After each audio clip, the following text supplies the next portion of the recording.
Okay, ladies and gentlemen, once again, thank you for bearing with us. We're a few minutes late, and we'll begin. An adequate notice of the March 12th, 2015 meeting has been provided in accordance with the Open Public Meetings Act by posting written notice in this agenda of this meeting on the bulletin board in the Municipal Building 1000, Route 10, Township of Hanover, and by hand delivering, mailing, faxing such notice and agenda to the following newspapers: the Hanover, Morris County's Daily Record, Star Ledger, Hanover Eagle, and by filing same with the Township Clerk. Have a roll call, please. On roll call, Committeeman Gallagher. Here. Committeeman Ferramaska. Here. Committeeman Bruno. Here. Committeeman Capola. Here. And Mayor Francioli. Here. 5 members in attendance, sir. Thank you, Joe. Ladies and gentlemen, those that can, could you please rise and join me in a pledge of allegiance to the flag?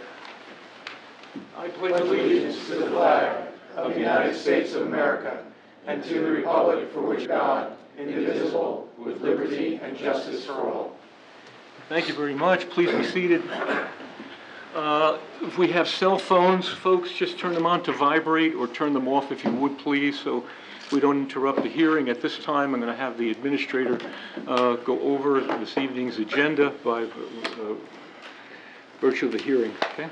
Okay, ladies and gentlemen, first order of business this evening is a continuation of the January 8th, 2015 public hearing on the following alcoholic beverage control licenses. The first is the application for person-to-person and place-to-place transfer plenary retail consumption license number 1412-33-006-004 from Fenway Incorporated, trading as the Half Point Pub, to Village Supermarket, trading as the Village Liquor Store, located at the ShopRite Supermarket, 178 East Hanover Avenue in the Cedar Knolls section of the township.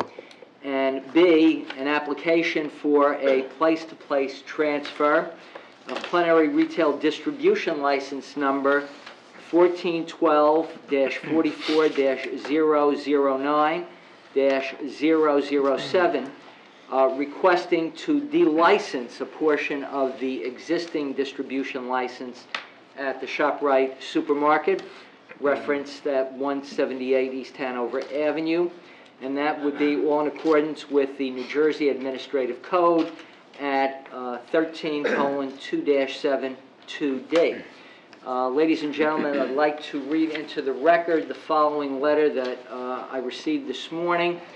It was faxed to my office. It's dated March 11th, 2015, and it says, "Dear Mr. Giorgio, you may recall that this office had requested a 30-day adjournment in order to review documentation that we had requested in connection with the above entitled ABC license application, pursuant to the Open Public Records Act. The Mayor and the Township Committee kindly adjourned the hearing until March 12, 2015, in order to facilitate our review.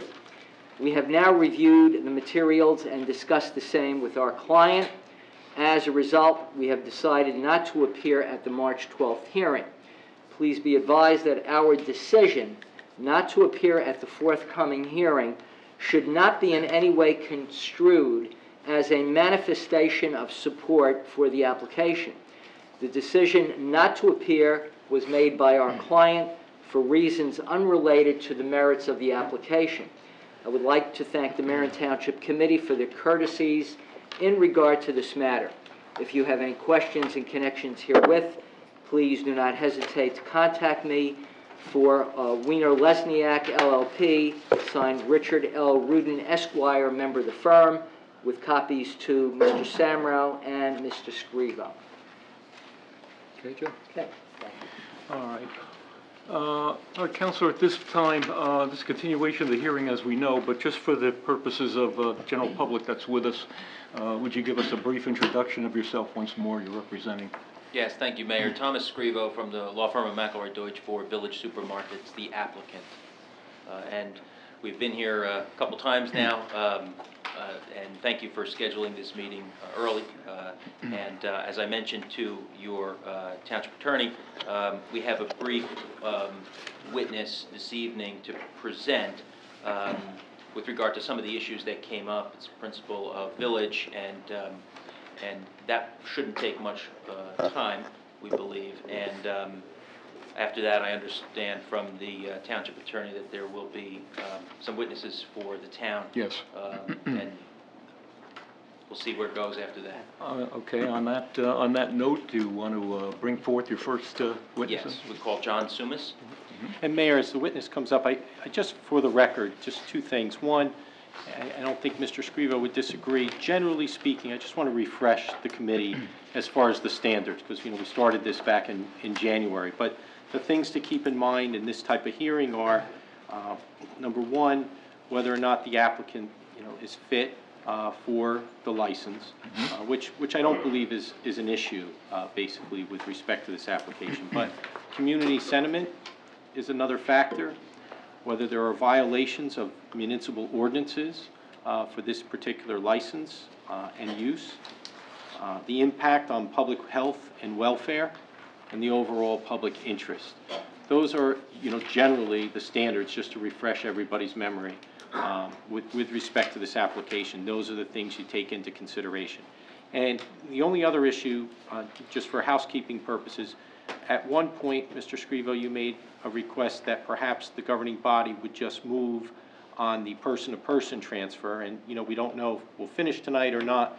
But that being said, the governing body was ready on a recommendation to move forward on the person-to-person transfer, but the place-to-place is obviously what's where you're providing testimony. Correct. Do you wish for the governing body to move on that this evening, or do you want to wait until they move on the place-to-place and move them as a group? Well, it's our anticipation, Mayor, through you, is that we would conclude this evening with the testimony, and that the matter would be ripe for a decision on both applications, both the person-to-person and place-to-place. So we'd be moving it together. Hope springs eternal, but that is our desire, to move them together and to do so this evening. We had some discussion at the February 12 meeting about that. There were some issues that we raised over notice, but that would be our preference, and hopefully we'll get there by, and Mayor, just so I know, we thought we were allotted about a 2-hour time frame. We were setting aside till 9:30. If hopefully that's an ample amount of time. But if there are questions and from the Township Committee that require additional time, we'll act accordingly. But we've set 9:30 as a time. So the public understands where this license is concerned, and place-to-place, person-to-person. This license focuses on the authority for the applicant to serve beer, wine, and spirits in the present ShopRite facility that's on Hanover Avenue and Horse Hill Road. It's the ShopRite grocery facility. It's in a shopping center. So that's the basic overview on that. I'll let your witness continue. Okay. Testifying as a partner and owner in the village markets. He's a principal. He'll testify as to his role. We've met briefly before, have we not? Yes, we have. Yes. Continue. Is he going to be sworn in? Yeah. Yeah. Do I need to stand? Yeah, if you could just, I don't know, if you want to just give us the witness's name for the record. And John Sumas, Okay. S-U-M-A-S. All right, Mr. Sumas, do you swear to tell the truth in the testimony, so help you God? I do. Okay. Okay, thank you, Mr. Sumas, and Mr. Mayor.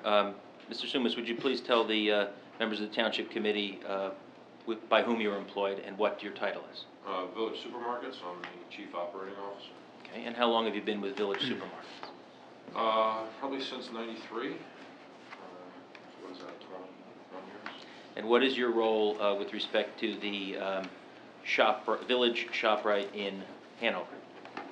Specifically, I'm sort of the person that helped with the design of the store with our architect, Enzo Pavisi. Did most of the real work with the drawings, but conceptually, the concept is really pretty much my thoughts.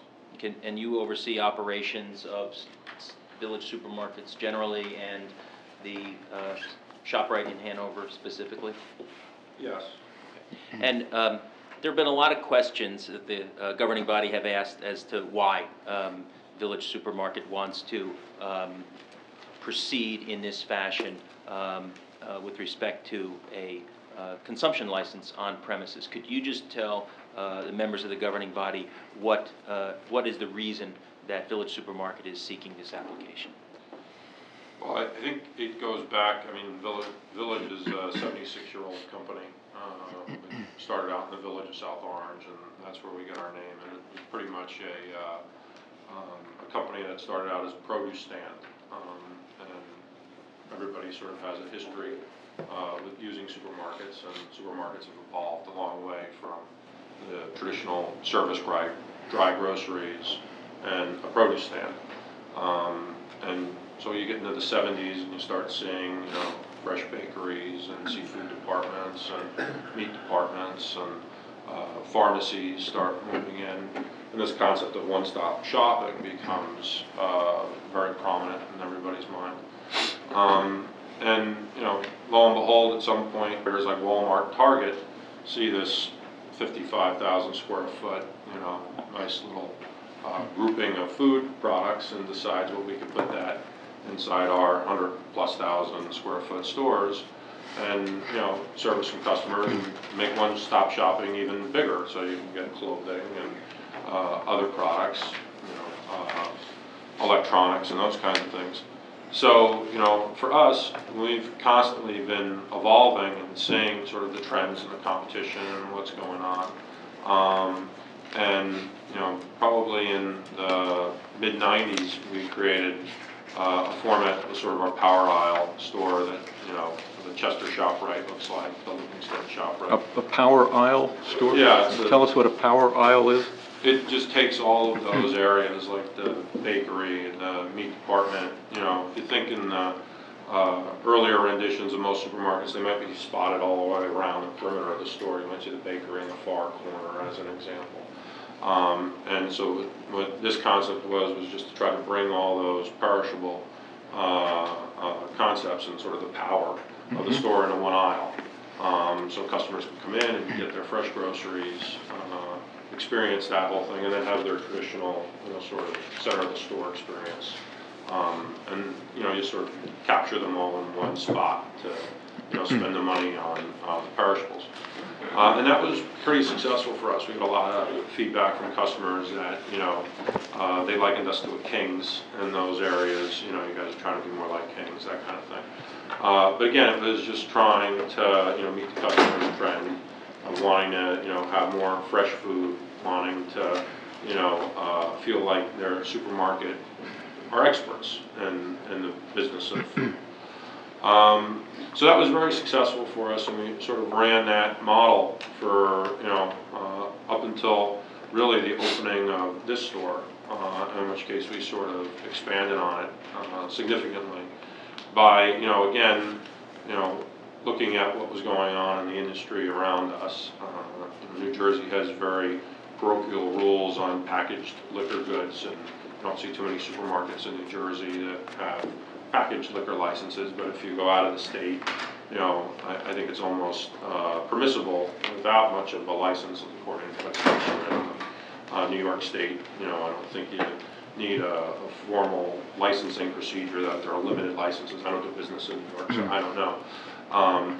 But, you'll see beer and liquor in stores, and when we set forth to look at this store, as the council, I'm sure, is aware, we thought, packaged goods was, a big component to adding on to that one-stop shopping experience, and sort of the next wave of items, if you sort of follow the evolution from the bakery products and, pharmacy and all that kind of stuff. Now liquor could become one of those areas.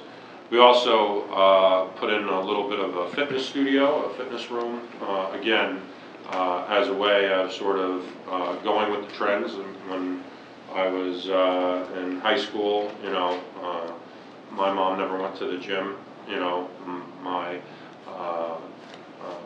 spouse goes to the gym now, you know, everybody seems to go to the gym a lot more, so it was definitely something that we thought would capitalize on the trend, not only from the standpoint of what people do, but also from what our brand stands for. You know, it stands for sort of health. We have Is the gym a service within the facility? Is it a subscription service? Do people sign up for this gym?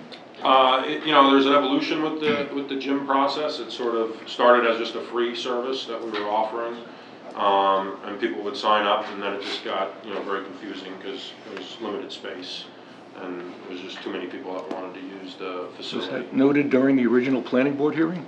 I'm not sure, Mr. Oh. Mayor. I wasn't involved in the original planning board process. So, you know, again, it was one of those things to try to, you know, what I was talking about is our slogan, for lack of a better term, at Village is helping families live better. And so the idea of affording people an opportunity to, you know, work out for free was a way of getting them exposure to, you know, fitness and wellness. And it was part of our sort of wellness package, which then took into account the pharmacy that we have and added to it a registered dietitian that we have inside the store, somebody to help people make better choices on, you know, eat this, not that type of stuff. So in sort of these expanding amenities and those kinds of things, we started, you know, to tinker with the thoughts of having a service bar or consumption license. And to be honest, we were sort of all the way out. I know you didn't come to our premiere, you know, we had a premiere party where we opened the store. We were sort of way out in left field with a lot of that stuff, you know. I think we were the first, you know, supermarket to have this fitness studio in there. You know, the registered dietitian is something that, you know, was emerging, but it wasn't, you know, accepted everywhere. Obviously, we talked about liquor in the state of New Jersey and the packaged good arena. So, you know, we had spent a lot of money and a lot of energy in these things, and we weren't really sure where we wanted to go with the consumption of alcohol on premise. But at our party, you know, there were a decent amount of people from the town that came, and a couple of them were actually transplants. One woman in particular that, you know, I remember it was from Texas and California, and she was extremely excited by, you know, what she saw in the store, not just the decor, but the amenities and the fact that we were, you know, sort of going more to the food service arena, which more is a natural progression. Mr. Scrivo, to the mayor, to the witness, we're getting a little bit along the lines of hearsay and what other people are saying. Perhaps we could just bring it back a little bit, Mr. Scrivo. So the basic idea was people accepted, you know, felt comfortable with the store that we had built and the amenities that we were offering. And, you know, we had built out the oyster bar area as an area to sort of bridge between the packaged goods area and the seafood department. And our thought was that, you know, we would serve food there, sort of a white tablecloth kind of version. And, you know, hey, maybe if we decided to go in a direction, maybe we would go with consumption license, maybe we wouldn't. You know, we didn't really scope out any of the regulations. We were just sort of trying to figure out, this is a good transition from food to packaged goods. Maybe it'd be the packaged goods, you know, service area if, you know, we didn't want to go in that direction. It was another investment in a consumption license that we weren't ready to make based on, you know, how things were going. So, you know, this might fall under hearsay too, but we got phenomenal response from the customers wanting to, you know, purchase alcohol at the bar, and really? that sort of, you know, made our idea a little bit more concrete. That, you know, this is a direction that we want to go in, and the general idea of the why is because, I mean, I don't know how many of the members here actually do the supermarket shopping or the food shopping in their house.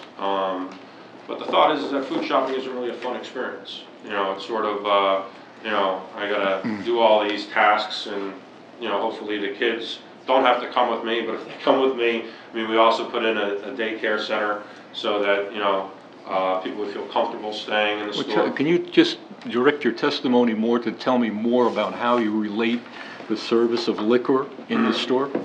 Yeah, well, I think it's part of that, you know, keeping supermarket shopping fun. You know, we have a culinary center, and in that culinary center, you know, we teach classes.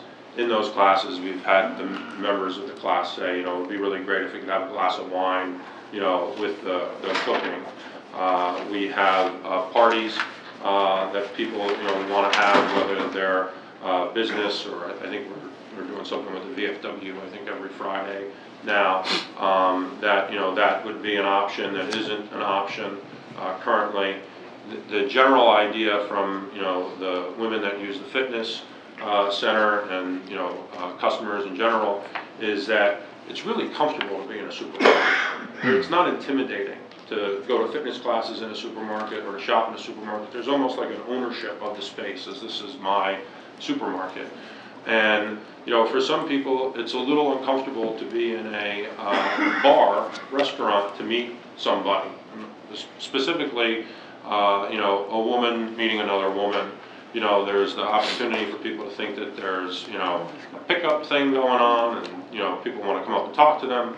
Whereas supermarket environment is really a much more sort of conservative place. Well, I heard a lot of singles meet in supermarkets more than they do in bars. Well, I mean, they bunk carts, and all of a sudden it's a whole that could be the case, but you know, we haven't heard of any love connections happening yet in the shop. Can I ask you a question? Yeah. Maybe I missed something. Are these services of the incidentals, are they free, the gym and the daycare, or is that a fee that's paid? The daycare is free. The gym, we actually surveyed the people that were using the gym 6 months into the process, and because of the confusion of people signing up and not showing up, people not being able to get spots and those kinds of things, we converted to a pay service.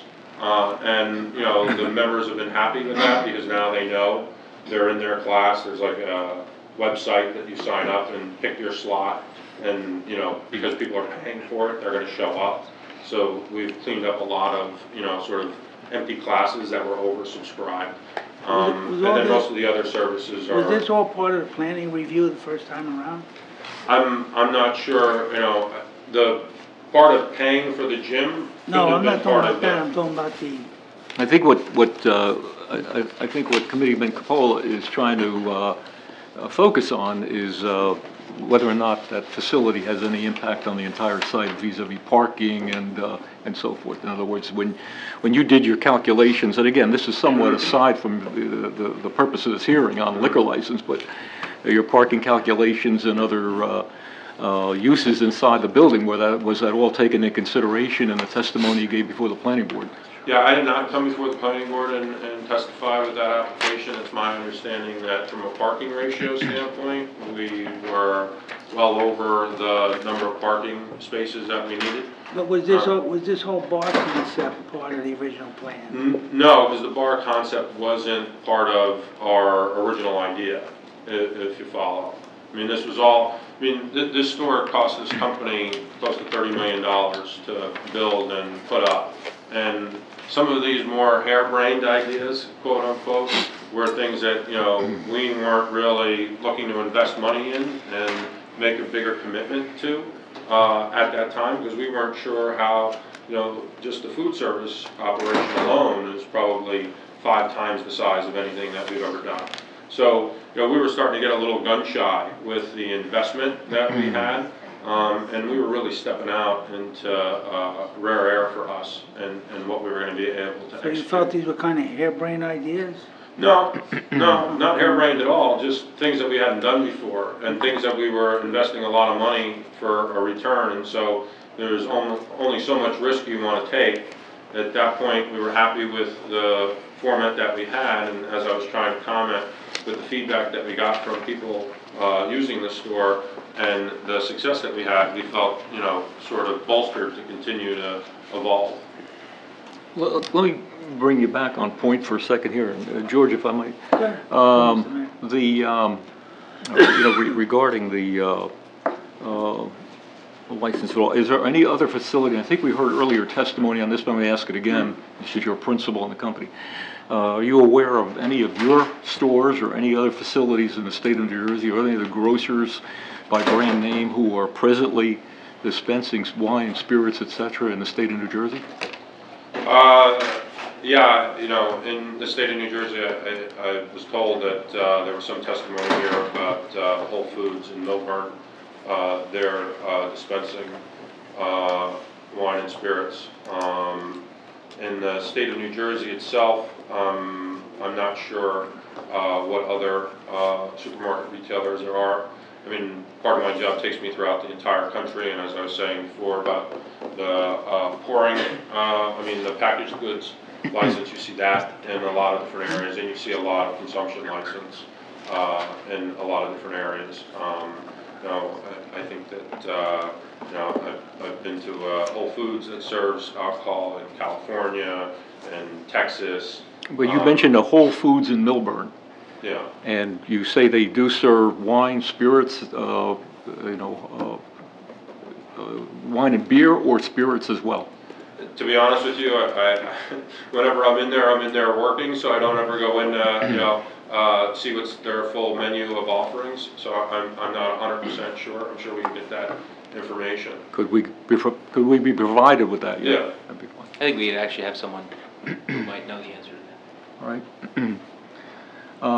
You want to do that now, or do you want to continue? No, I think we just have Mr. Sumas continue on this, and he's just asking you, Mr. Sumas, in terms of your experience with supermarkets generally. You mentioned the Whole Foods. Are other supermarket brands also providing consumption of alcohol within their stores, and if so, which?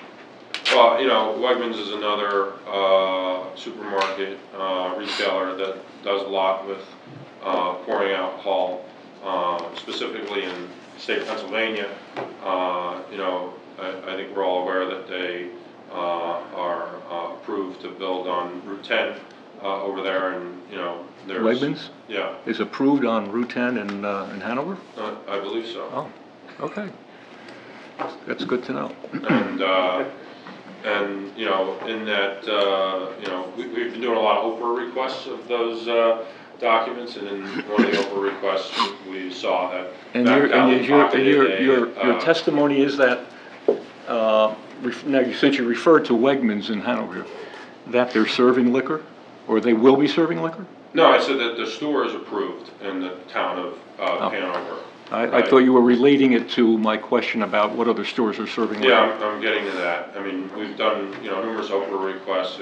In the file, there's, reference of pocket license by Matt Calley, that there is speculation in that file that is for the Wegmans site. So I don't know the nature of the license. Is that a person-to-person? Do you know more about it than the town? I mean, is that a package license? It's a consumption license. It is? Yes.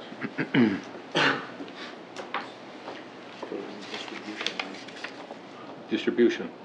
But it could be very well a consumption license, but meant for one of the restaurants that will be on the same site. A restaurant Remember, facility within the... There's supposed to be 3 restaurants. All right. Just wanted clarification on that point. All right, go ahead. I'm sorry, I interrupted you. I mean, we might have the document if that, I don't know. I'm sure we have it. We would have that. We could present. It's a memo from the administrator.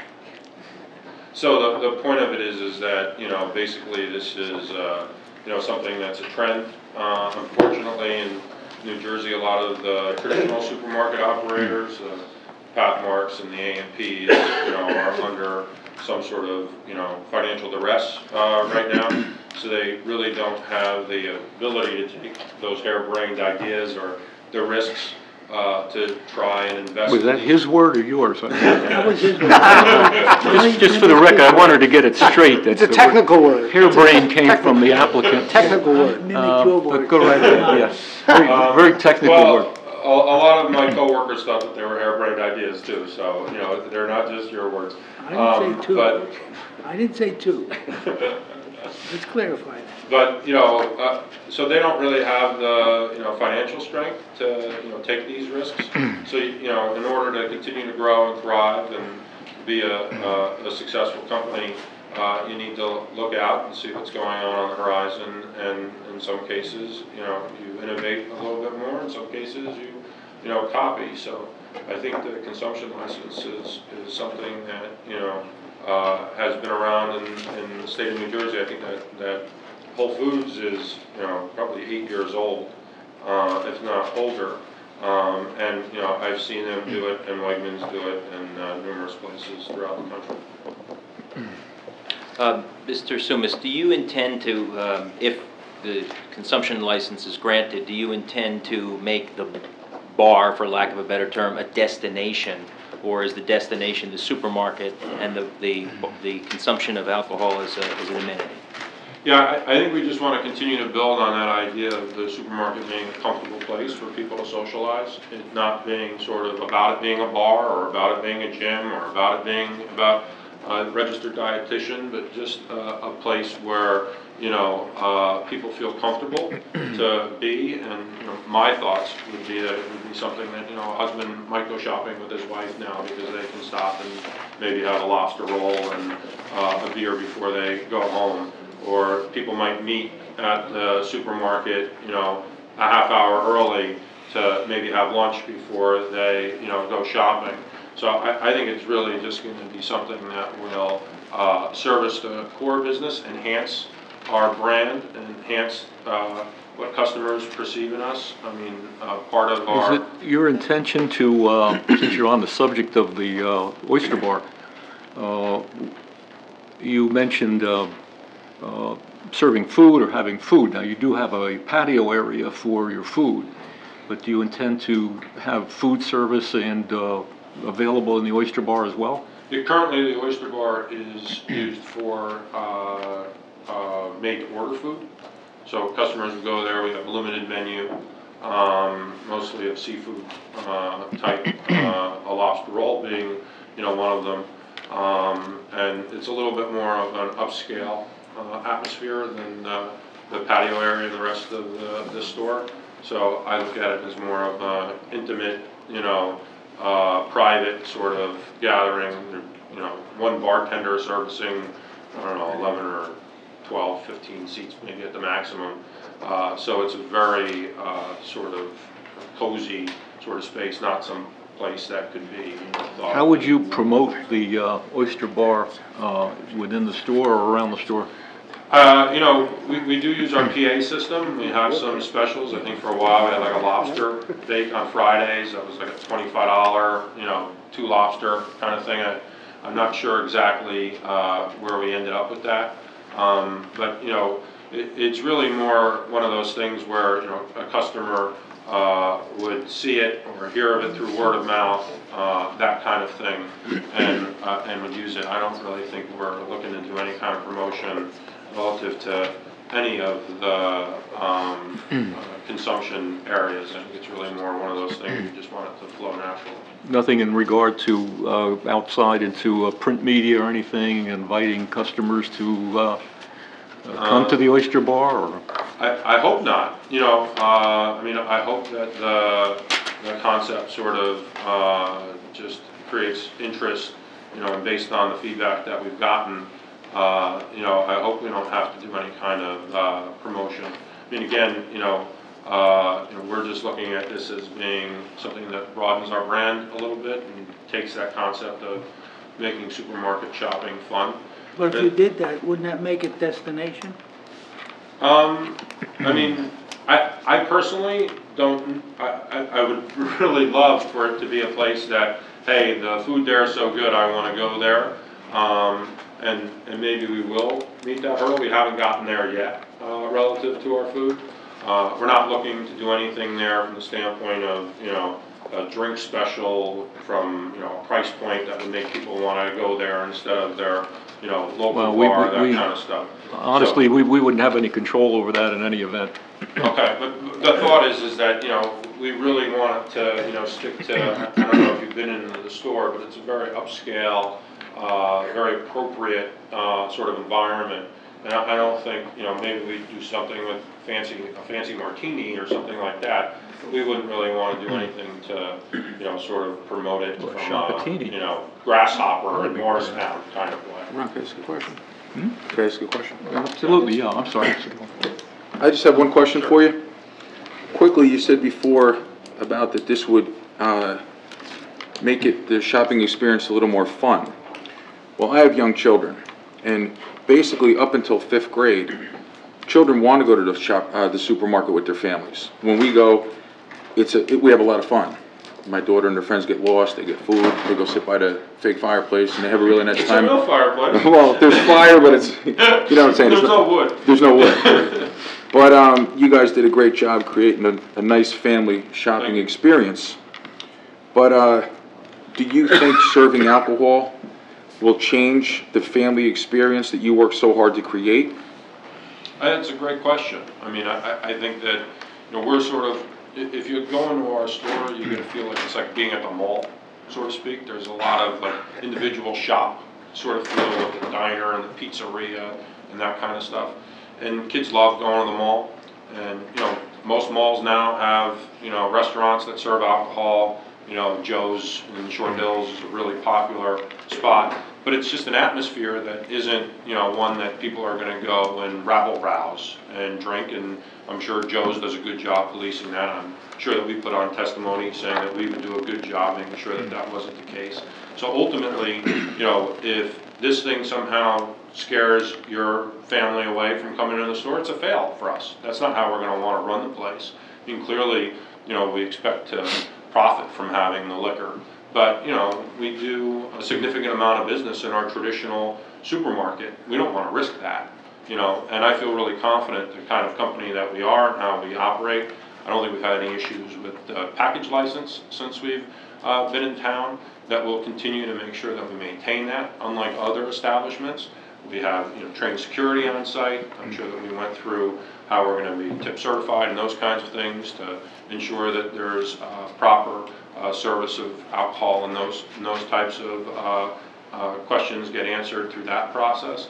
But, you know, we've got a vested stake of close to $30 million on operating a supermarket. There's no way we're going to risk that, you know, to make people like you feel uncomfortable from the alcohol side.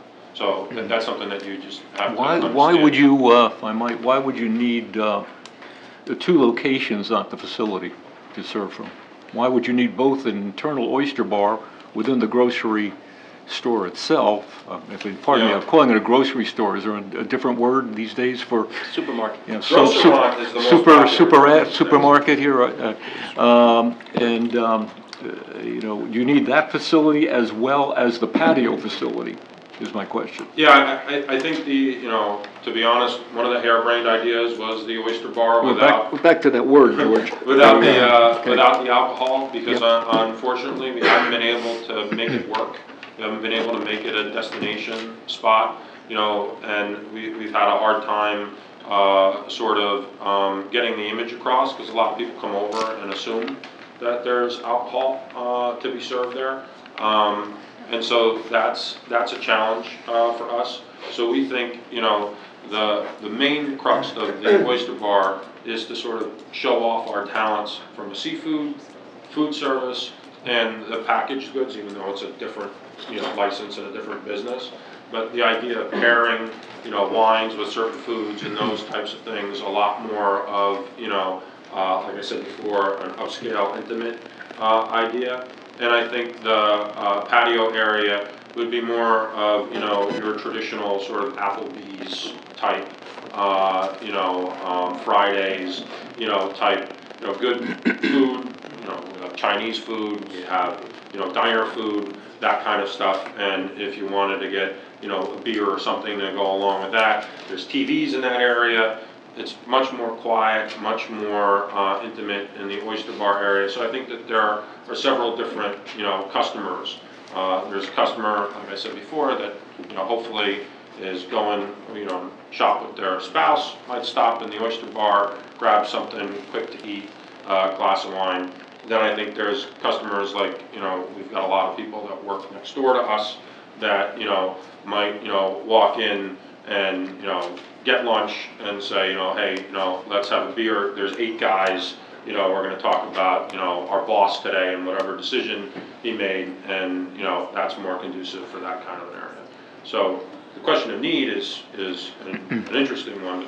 Those are the uses, I think, for those 2 spaces. And just so I would, just not to interrupt any questioning, but I just want to be sure that Mr. Sumas confirms, there wouldn't be any table service Oh, yeah, in the patio bar, correct? Yeah, so it's a much more casual, you know, again, that intimate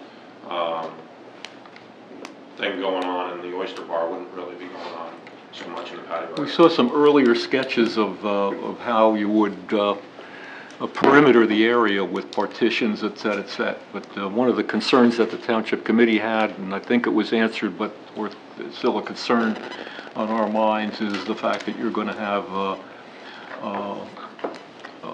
a mixed audience in here. You know, if I'm coming to your shopping facility, to your supermarket with my children during the day, maybe you know, 10:30 in the morning or something like that, you know, before lunch, and your bar services operating in the middle of the store. That doesn't seem to be an issue or a concern, an image matter to you. It's more of a marketing matter.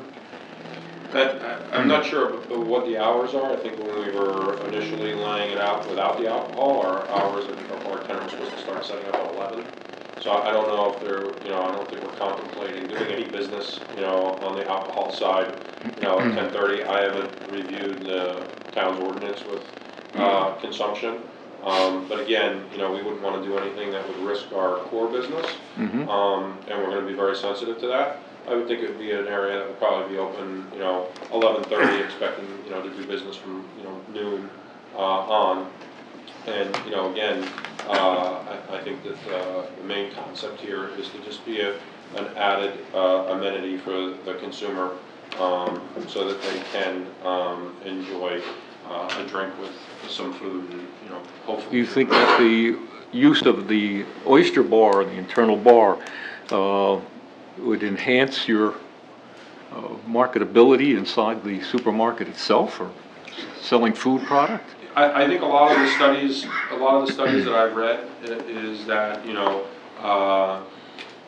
the reason why Starbucks, as an example, has Wi-Fi is they want people to come to Starbucks as often and stay, and that increases their ability to maybe, you know, buy another cup of coffee.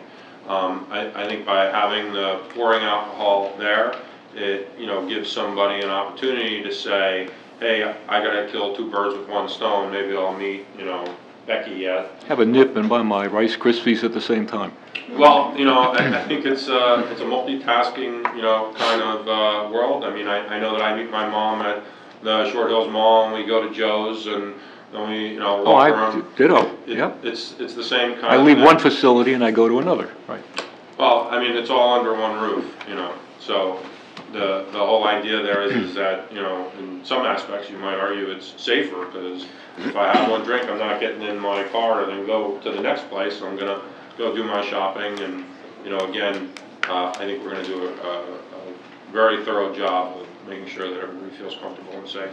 Ron, just a quick follow-up. Absolutely. Go ahead. You know, we asked quite a bit of questions of you guys, and we got some satisfactory answers. So we don't want to ask the same questions over and over. But you referred to TGIF, and we've gone there with our young ones. But there is one area where it's largely adults that's pretty much like a bar. The rest of it's like a restaurant that serves liquor. To one of your other witnesses, we asked if they believe, as an expert in working with alcohol, that people act differently after 2 or 3 drinks. And most people believe they do. And as adults, we expect people to behave differently when they're drinking alcohol.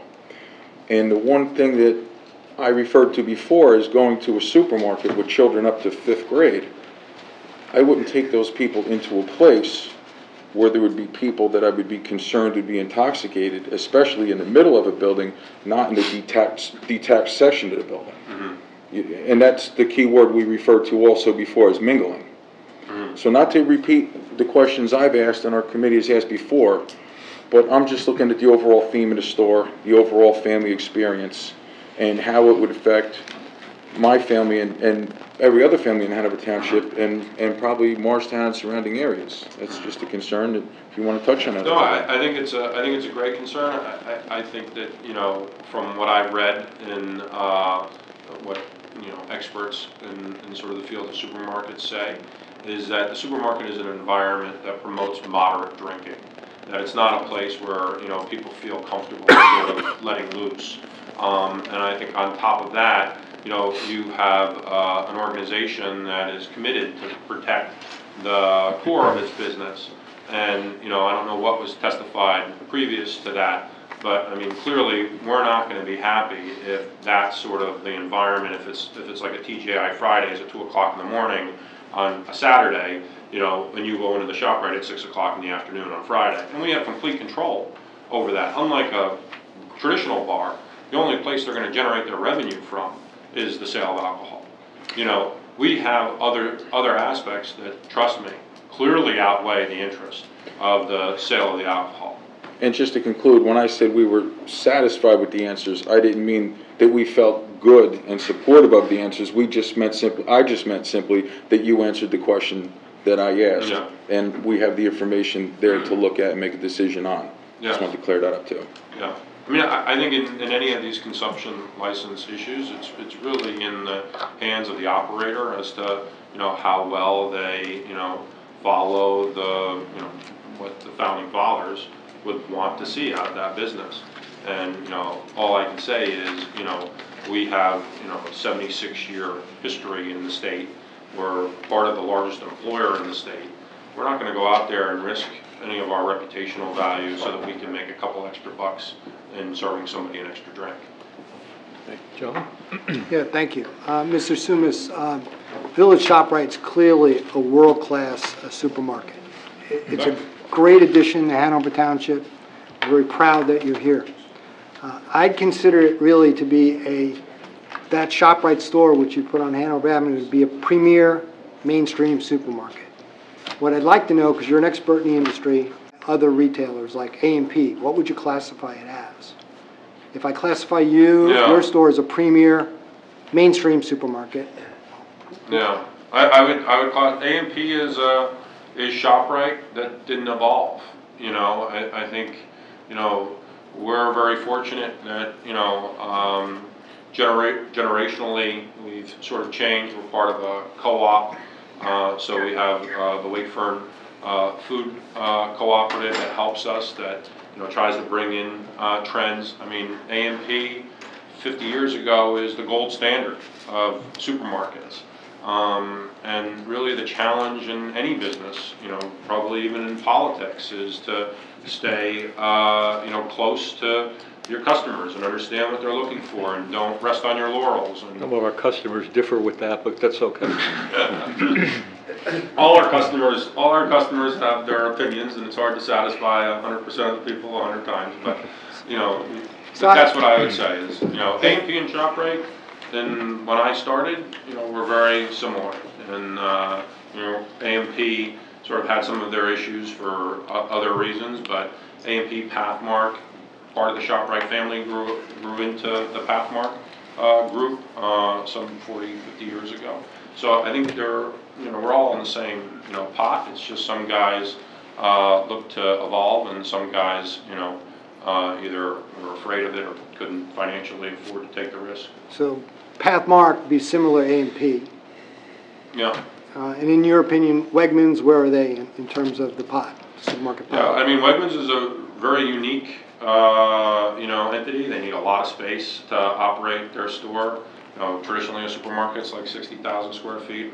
We're up to sort of like 80. You know, Wegmans is in like 140,000 square foot store. So they start getting into like the Walmart, Target sort of space. You know, they sell a lot of different items than we sell. You know, they're heavily laden in like non-foods products and cooking pots and pans and all that kind of stuff. But you know, it's another sort of evolution. Sort of like you see Walmart now having food and that kind of stuff. Wegmans really grew out of the food side of it, but just, you know, grew up to be a really big format. Yeah. Then I see these other stores, smaller stores, like Trader Joe's, Yeah. like Whole Foods. What are they? Yeah, in terms of segmenting these. Basically, I think you can make an argument that, you know, the supermarket that we all grew up with is sort of stuck in the middle. You know, you got the low end, you've got the Targets and the Walmarts that really sort of hammer people on price. And at the high end, you've got the Trader Joe's and the Whole Foods that try to do things in like a niche-y kind of unique way. And the guy in the middle has got to figure out what he wants to be. You know, I think, you know, Wegmans does a lot of trying to be price, trying to be, you know, high end. We're sort of in that same, you know, sort of space. I think, you know, unfortunately guys like A&P and you know, Grand Union's one that didn't have the time to figure it out and it wasn't successful, so. All right, thank you. You're welcome. How many people would you say are in your store at any given time? I don't know. 85,000 square feet. How many people would you estimate? I'm not sure. The best figure I can have for you is I think we probably have 25,000 transactions a week. At any given time, you know, we don't use those statistics for anything, so I don't Well, I'm know. just trying to compare it with the Houlihan's or TJ Fridays at maybe 4,000 square feet. That's family-type restaurants. I'm just trying to get in my mind the controls that would be required. Well, I'm sure there was testimony on this stuff, but I mean, the Oyster Bar area, we're talking about, like I said before, I think 15 seats and one bartender, so it's a lot smaller than, you know, in fact, one of the first attorneys that we had on the consumption license told me it was the dumbest business idea he ever heard of. You know, why would you want to do this? And I was sort of like, what do you mean? He's like, you don't have enough seats to make any money. You're not going to make any money here with the alcohol. And I'm like, do you want to represent us in getting this liquor license? Because, I mean, we have a different business model. I mean, clearly that's part of it, you know what I mean? But the bigger piece of it is that overall brand built. Well, you understand where I'm coming from with that. The number of people gives it a lot of density of, you know, as a destination. And you said dumbest, I didn't. Remember that. Okay. You just said that. Oh, I'm sorry. That's okay. Okay. But Oh, I'm he said it. Yeah, The he said lawyer said I was the dumbest guy, yeah. I'm just looking at the destination, you know, as far as the analogy between a TGIF Friday, Houlihan's or Applebee's versus 85,000 square foot with a lot of people coming into that facility, you know, shopping, for specifically just shopping, period. Yeah, no, I think it's a great point. I think the one thing to mention about the Oyster Bar is there's no TVs in that space. It's really meant to be more of a private space. You got one guy watching, you know, 15 seats. And so like Saturday, I don't think there's gonna be a lot of people that are going in there, you know, because it's not conducive to, hey, let me watch a football game and have a drink while my wife shops. You know, Sunday, same sort of situation. I think it's really more of an area that we're talking about, you know, supermarkets. That supermarket is a little busier than most in the evening hour, but we're not particularly busy in evening hours, especially during the week. And, you know, I think it's a very localized area over there. And, you know, I think, you know, your fears and your concerns are you know, great points to have out there. I just think that, you know, we're coming out of the supermarket running a consumption area. We're not coming at it as, you know, hey, we own the grasshopper and we want to turn this into that kind of environment. And I think that's really important to try to get your arms around. I have a question, if I may. Regarding the parking lot, it seems to have been designed for cars to travel at maybe 2 to 3 miles an hour safely. And I'm sure whoever designed it wanted to maximize the number of spots, and that makes a lot of sense. And it seems like it's whenever I go, it's always crowded, which, you know, good for you. But now there's going to be a bank in the parking lot, and I think a 3-bay drive-in bank. And I asked one of your employees during one of our previous hearings about perhaps increased safety. Right now we have somebody going out into the parking lot, which seems like it could be a little bit dangerous at times, for lack of a better term. I don't want to over-dramatize it, but, and I don't know the statistics on accidents or anything else there, but now, you know, parking lot which is relatively tight, again, for lack of a better term, we had a bank and now we had people coming out who have been drinking alcohol. Do you see any need for increased security, or have you thought about any way to make that parking lot as safe as possible? I mean, I don't know if the parking lot's not safe. I'm not, you know, to your original point, I know that, you know, we're crowded and, you know, early on when we went to our, you know, grand opening, we were overcrowded for a bunch of different reasons. We still had a lot of extra staff in the store, so they bring extra cars. You know, the bank status, we still haven't, you know, got confirmation on the bank, you know, going there, so that's still a little bit up in the air. They've signed an LOI, but they're, you know, going through their internal process to confirm that. The bank is also at the far end of the parking lot. I think that, you know, obviously with anything that we do, we're going to monitor it closely. We have stores that we put in speed bumps as an example. We have stores that, you know, we put in sort of lighted, you know, crosswalks and those kinds of things. Okay. And sometimes in the existing store, we'll station a guard, you know, near an outdoor exit. You know, especially when we open those patio doors, we'll have a guard there to, you know, watch that.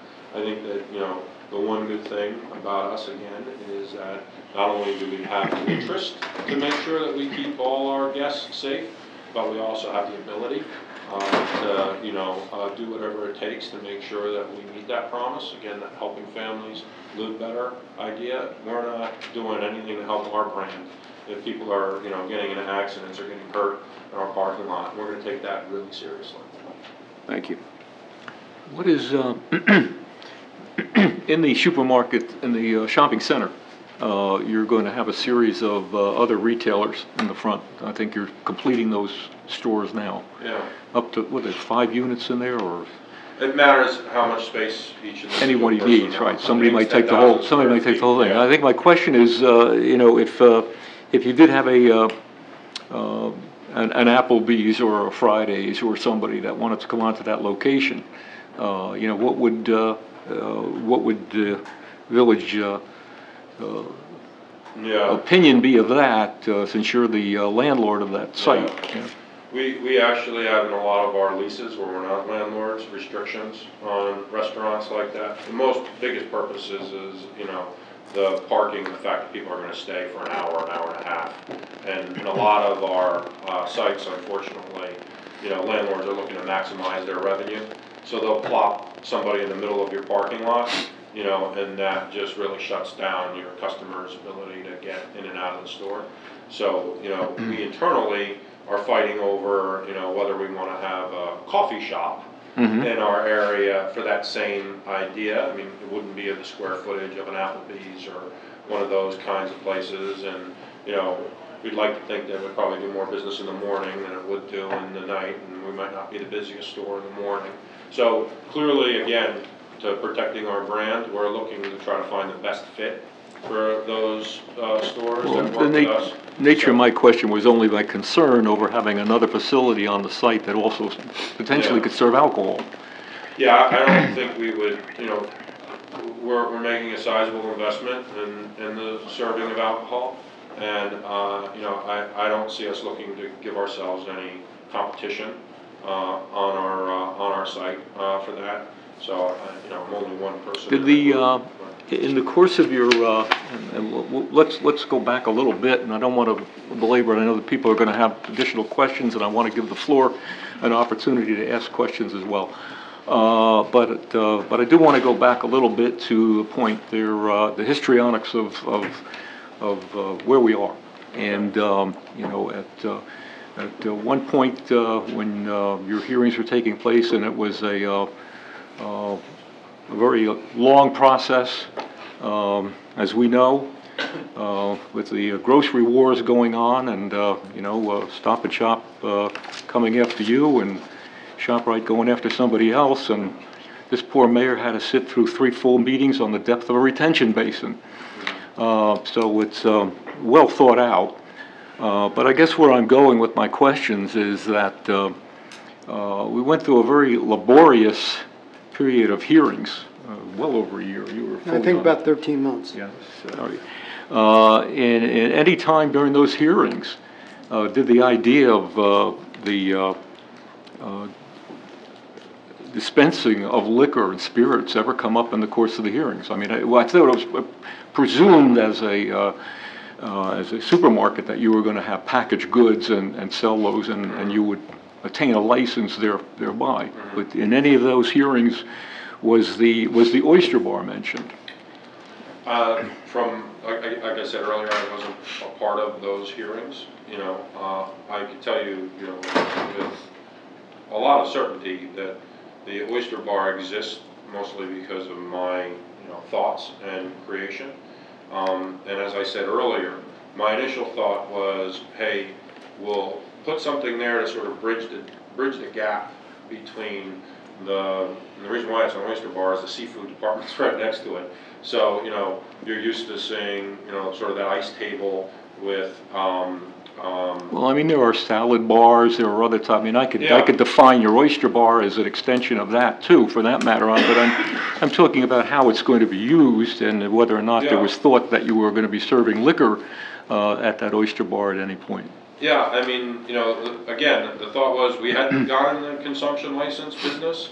It was sort of, we had this space in between the liquor space and the seafood space. I mean, physically it all sounds great, but let me cut to the quick. Okay. The issue before this board on this license, and the license defines by the state physical things. Doors in, doors out, walls, protection, etc. It doesn't really make distinctions in that as to how it'll be used in what environments. I mean, a grocery store, inside another type of, this, I'll call it a mixed use inside of any other type of a retail establishment. Like a jail. So you are unique, and that's what we're looking at here. That's what we're confronted with. If it were a matter of a license to be used in a particular location, particular building, dwelling, etc., that's one thing. Okay, then you're known as a tavern, you're known as a club, you're known as a bar, whatever you want to call yourself. But here, planning board went ahead and approved a supermarket. In a supermarket center. And then they did so, and they asked questions relative to, and they followed along asking questions for what needs would service that use of the supermarket, and consistent with our zoning codes. And I understand why it's changed now. Okay, fine. You have another creative way, another way to bring interest, to bring people to your market. But that's what I think we're wanting to hear more about, since if we're going to be the poster child, the first one to have something like this in the area of New Jersey and start to set the tempo, then you're right. What's going to say that a Wegmans isn't going to come in and want to start serving in the same fashion, or anybody else for that matter? Was it Farmtastic? Does he have an oyster bar? Does he have a license? No? Oh, well, maybe he wants to serve. But my point here is we need some help here. Yeah, no. All right? We don't want to be unique. No. Not Hanover. And so you've got to give me some more reason, rationale. Let me get my arms around something here that says that this is a benefit, that it's beneficial, even to the public that you're serving, because as Committeeman Gallagher said, I'm coming to your store with my children. I'm coming to my store, and that's a plus and a minus. Yeah. Mom's got me in the daycare while she's having a couple of wines. That's very nice as she does her shopping, and then she's going to drive home.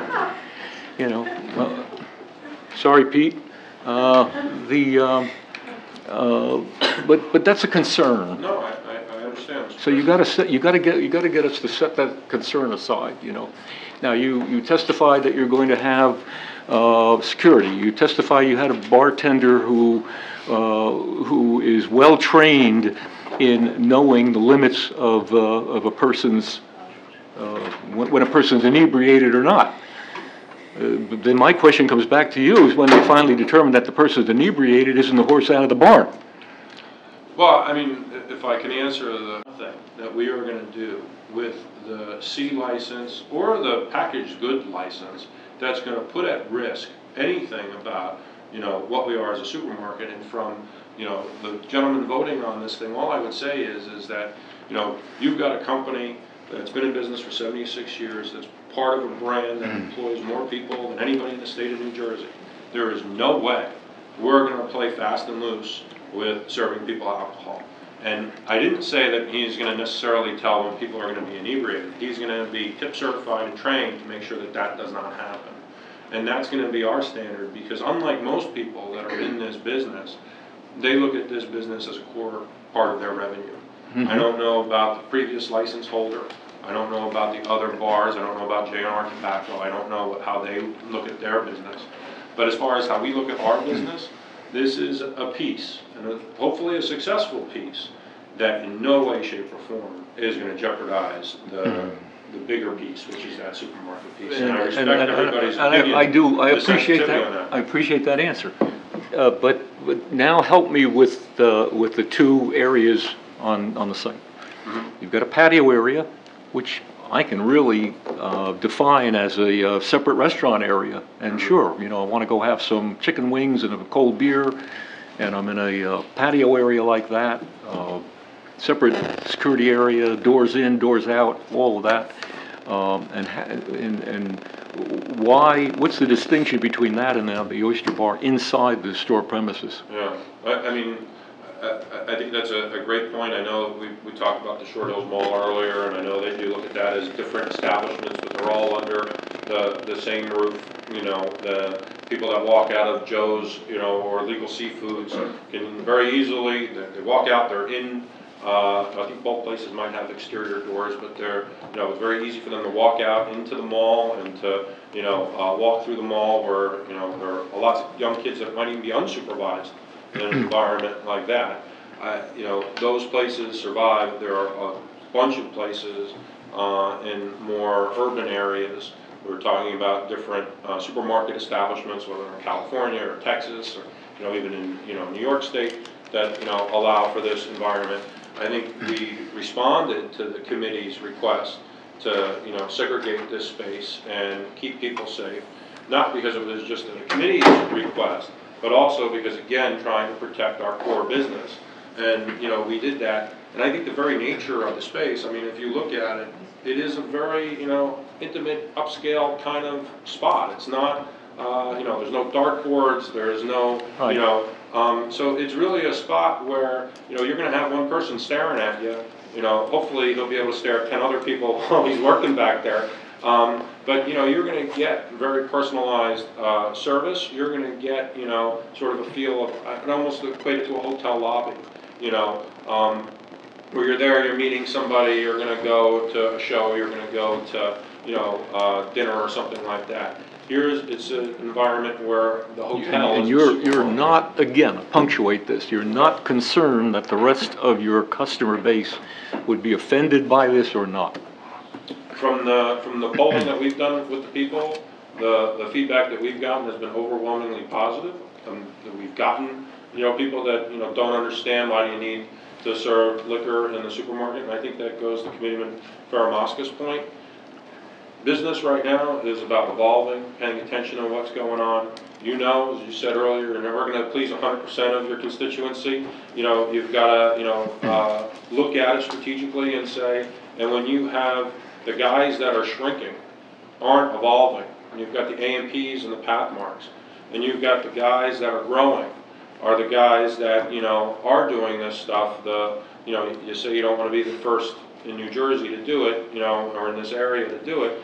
You know, that could be a concern of yours, but all I would say is that it's happening in Pennsylvania, across the border.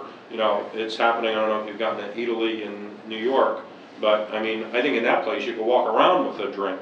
You know, there isn't like even a defined area to this degree. So this is, you know, sort of how we're going to stay relevant. The shopping carts, you know, I put my coffee in the shopping cart and I have a cooler. They don't really have shopping carts. They basically don't even have seating tables. And I don't add some levity to this, I'll be, you know. I'm sorry, for the record, I had to ask that. Mayor, you know. Mayor, one question real quick. But in any event, all right, gentlemen, let's get on course. I just want to ask one question, and it goes nicely with what the mayor asked you. You referred before about leaving Joe's and walking in the mall freely. And again, it goes to what a good job you did at ShopRite. I would not let my daughter and her friends walk freely in the mall, but I do let them walk freely in the ShopRite, which you created, and it's a great family atmosphere. So what the mayor just pointed out too is, for us to be comfortable, we're looking at your ShopRite in Hanover Township. And again, just to reiterate, I would not let my 10-year-old and their friends walk freely in the mall, but I would let them walk freely in ShopRite. So again, the mingling and the good job you did setting up a family environment. And that's what I'm concerned about, and I think that goes nicely with what the mayor asked you. All I'm saying, No, there's no doubt. I mean, it's a premier store. I don't think there's any discussion about that. It's a premier store and a wonderful addition, and I think our community appreciates it and all the benefits that come out of it.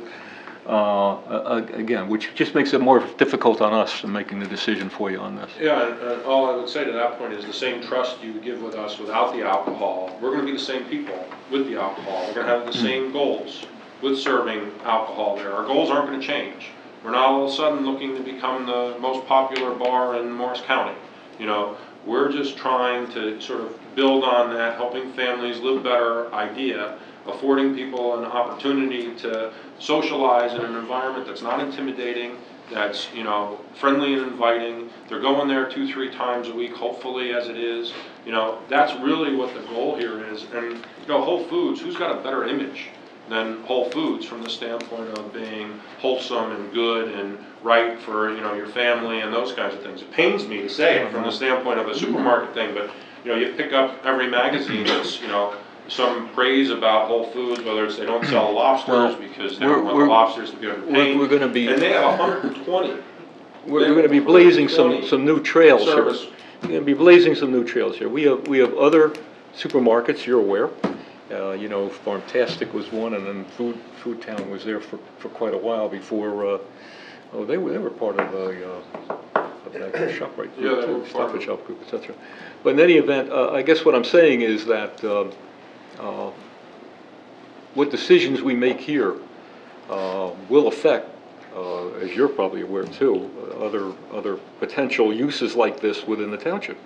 With grocers. All I can tell you is if it was bad for supermarkets, Farmtastic isn't going to do it, Wegmans isn't going to do it, and ultimately from, you know, you guys guiding the town, I would think that somebody like a ShopRite having a liquor license would probably be safer and the benefit to the people in the town than, you know, more of a teeny bar kind of environment or a fraternity kind of environment. And when you make your decision, I would weigh that into the mix because, again, we're not looking to turn a dime on, you know, selling shots. You know, we're not looking to have, you know, no, it's an enhancement of your selling environment. Yeah, That's we're just looking to make people feel like you got a couple of guys on this panel are marketing guys too, so they know. All right, well, look, if you want to continue with testimony, or you want to open for questions here, how do you want to handle it, Council? You are the mayor, but I have some I think would be helpful to the governing body because there's a number of questions that came up about, you know, supermarkets around. We have a lot of articles that we could just pass up and you could review in your leisure that we can provide. They're out there, they're on the internet, but at least we compiled them for you, and they exist. They're from a whole different sources. Some of them that you could get through Cranes and CNN and others through supermarket news that are subscription based, but at least you'll have them. They just kind of discuss the trend generally and a lot of support to what Mr. Sumas says. So I would make the application that the council the committee would at least receive and can make a determination on whether to admit or not. Yeah, if I could take a look, but Yeah, I would generally say, you know, in this type of hearing, we try to accommodate and relax the rules, but we would have to take that into consideration that it's simply just articles in the paper. No one's here to testify as I think that's what Mr. Scrivo is saying, so I'll take a look while the hearing continues. And if I may, Mayor, I just had a few questions along the evidentiary line for the witness and Mr. Scrivo. There was a number of references to polling of customers. Do you have the actual form of the polling that you did and the results? Because you testified to that. Is there anything you want to submit into evidence this evening relevant to the polling of the customers? I'd have to ask my business development person if she has any documentation with her. She, has talked to, customers from the beginning of, our opening to certain, time periods. I'll leave that to you and your attorney. I'm just asking for the record. Also, you mentioned studies about the success or the reaction to consumption licenses in supermarkets. Do you have that study or the name of that study, just for the record? I think that's in the packet of articles that you have in front of you. I don't know if it's a formal study, like a academic study, but it's some sort of expert articles there that talk about the success of. Okay, so there wasn't a study specifically for your store, it's just an article? No. Okay. And you were asked the question by your attorney, is the bar a destination? And then there was quite a bit of testimony and there were even some questions. But is there an answer to that? Is that a yes, it is a destination, you want it to be a destination, or no, you don't want it to be a destination? I don't think it was ever really clear, just clearly answered. I think we're looking at it as being an added amenity to what we're offering. We don't have, first-person experience in the bar area, but our goal wasn't to make it, a destination. Okay. Okay, and then also, Mr. Coppola asked you about the number of people in the store. Along those lines, you gave a number. Can you break that out for the number of employees in the store at a given time, just generally? The 25,000 transactions that I gave mix associate transactions and consumer transactions. I don't have any data that I can point to. Or any data about approximately how many employees you have under the age of 21 years of age? I did not bring that data. Can you give an estimate, approximately how many? 50 employees under 21? I Don't know. And then finally, just so the record has this information, you testified about the various uses, and I tried to keep up with you. You mentioned there were parties at the store, a gym, of course the oyster bar, Chinese food, diner food, a bakery, there's a pharmacy, packaged goods, food service. Are there any other uses in the store? We have a juice bar, Okay. we have a pizzeria. We also have I have trouble saying this word, a cosmetologist, somebody that does makeup and beauty, I think from Thursdays to Sundays on site. And we also have different merchandising areas, and I don't think we really need to get into for jewelry or those kinds of things. The daycare, I think we talked about that a little bit. The daycare located in a separate area of, separate secured area of the store? It's You notice how many times I've been in the store, but go ahead. It's secured. It's up by the front end register, so the customers, when they walk in, they drop their child off, right there, and then when they leave, there's another door on the other side, and the hallway exit the store, so they pick their child up on the way out. And just, again, just to clarify for the record, the parties, are you referencing that you believe the parties, you'd also serve alcohol at those parties? I mean, we haven't looked at that, but I would think that if somebody was interested in having alcohol, we would, just like any other restaurant. Where would you have the parties? Actually in the restaurant, you're saying? Yeah, I would think that they would be in the patio area.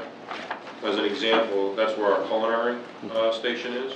So when we do our culinary cooking classes, we've gotten many requests from the members of those classes. Like, it would be really great if we could have a glass of wine while we're eating the meal that we made and that kind of stuff.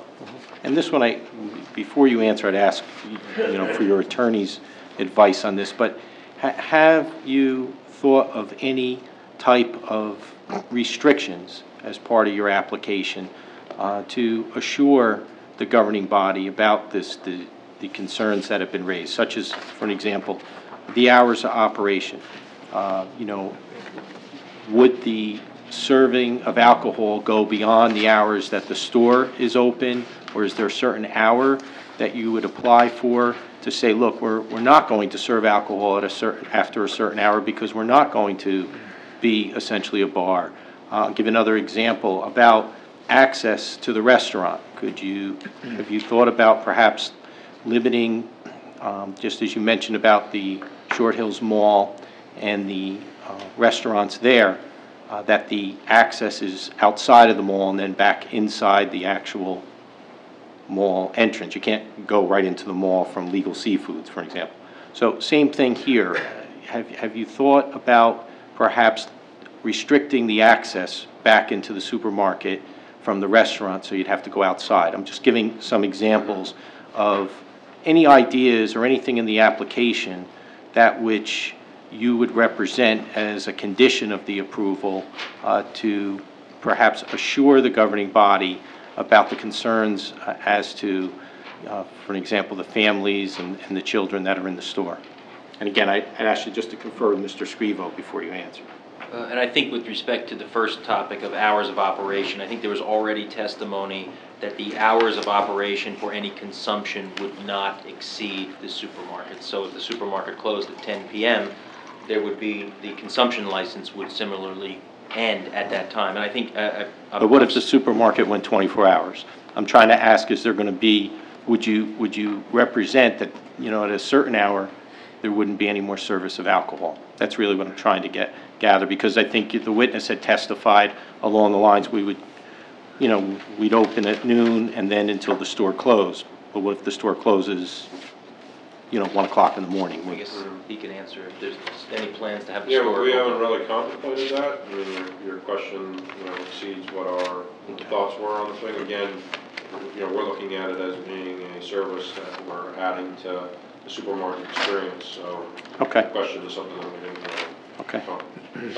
And then on the other issue, I think there was a question, Mr. Mayor, from the town attorney regarding whether there was a thought of restricting access to, I guess, the patio area, to only allow it to be from the outside. Is that what your question was? You can only exit from the outside. You can't exit the patio or restaurant area and go back into the store directly. You'd have to go back out, take it back out to the enter parking from the lot. store, but then you'd have to exit and then come back into the store from an outside exit. Even for people who don't consume alcohol?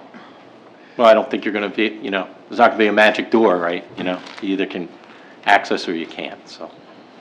Yeah, I don't think we ever contemplated that. I mean, Okay. most of the, I think all of the supermarket applications that I've seen have entrances that come through the general entrance, and then, you know, a lot of cases you walk past registers, and then you walk into a beverage area that doesn't have a door on it. It's an opening sort of thing. And I think one of the Whole Foods that I saw was in the far back corner of the store. It wasn't even close to the door.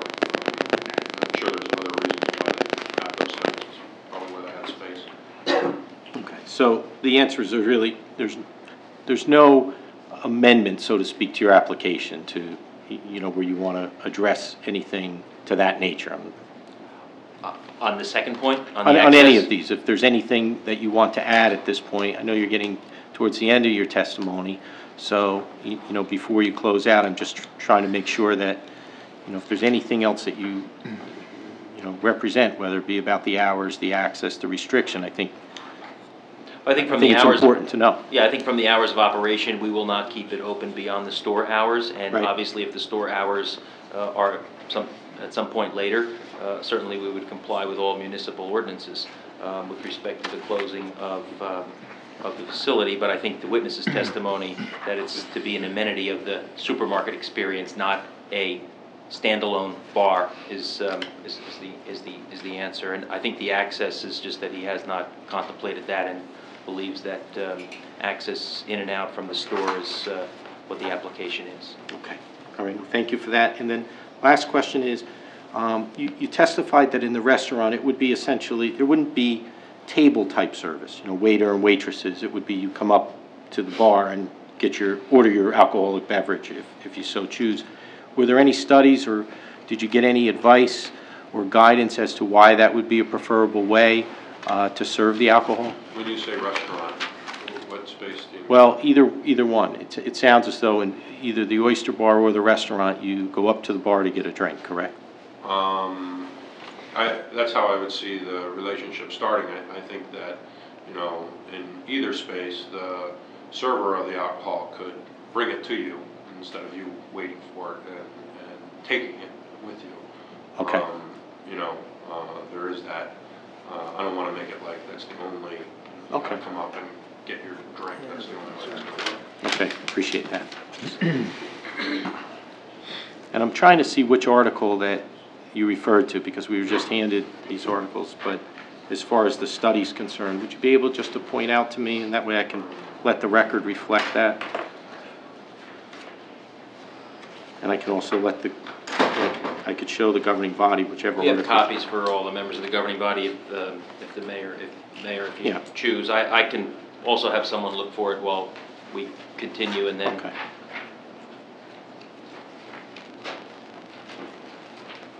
So it looks like there's about 30 articles here or so, Yeah. so I don't know which one it is.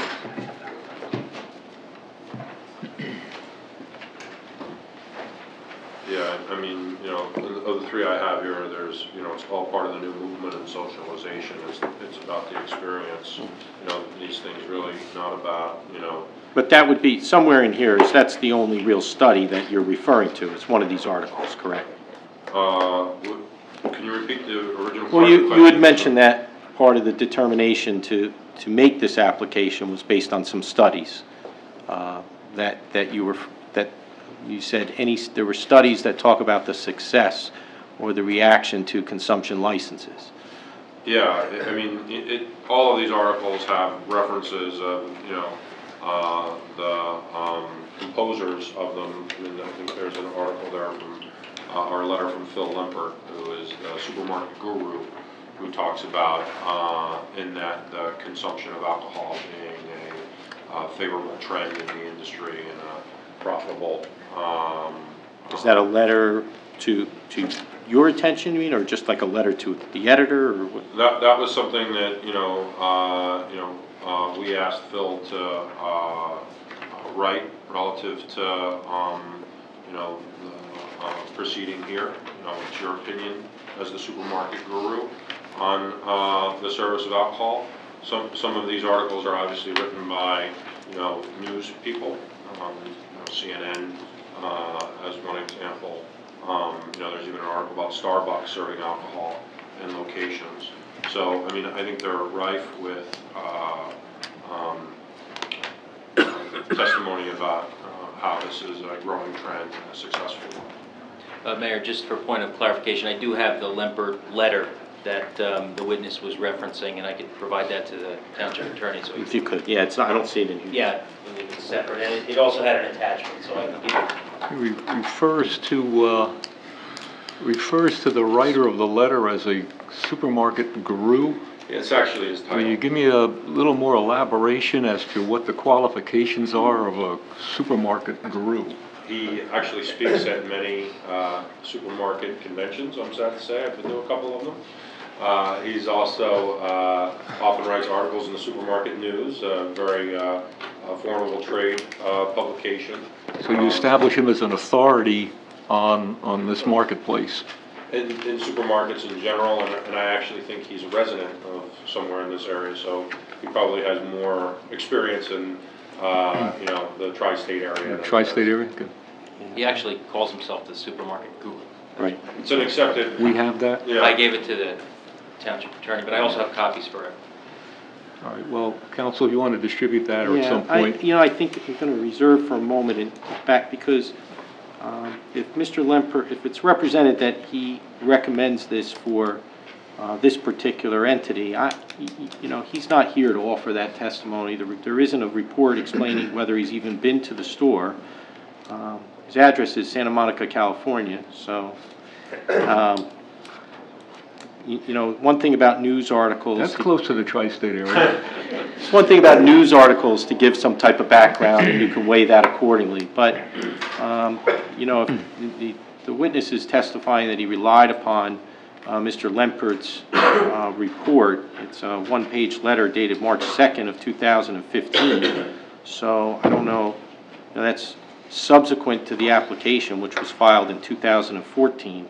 But he's not here to answer questions. And he's not here, so I think this is a little different than a news article. So in what way do we accept this letter? I don't believe that that's a report unless they want to present him to testify and come and explain exactly what he studied and how he's familiar with the applicant in itself. But the articles, I think, you know, as far as for what they represent, there's various news articles.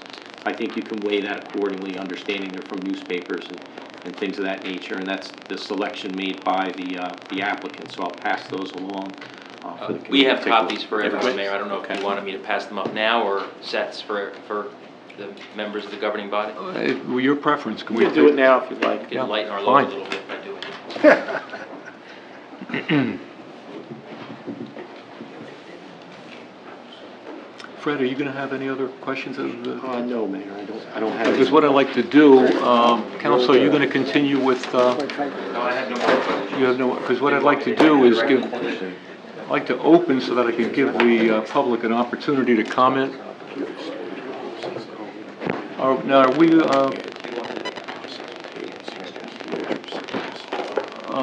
Ladies and gentlemen, what I'm going to do is I'm going to ask the committee to open the floor so you can ask questions or comment on the testimony of this witness only.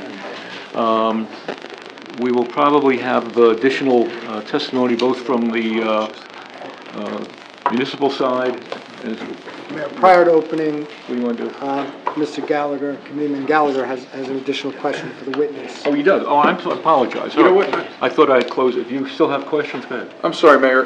This question might be just as much for you as it would the witness, just because of the planning and all the time that went into the planning. With listening to the ShopRite model, and I've seen it, I've been to a lot of your stores, I think they're wonderful.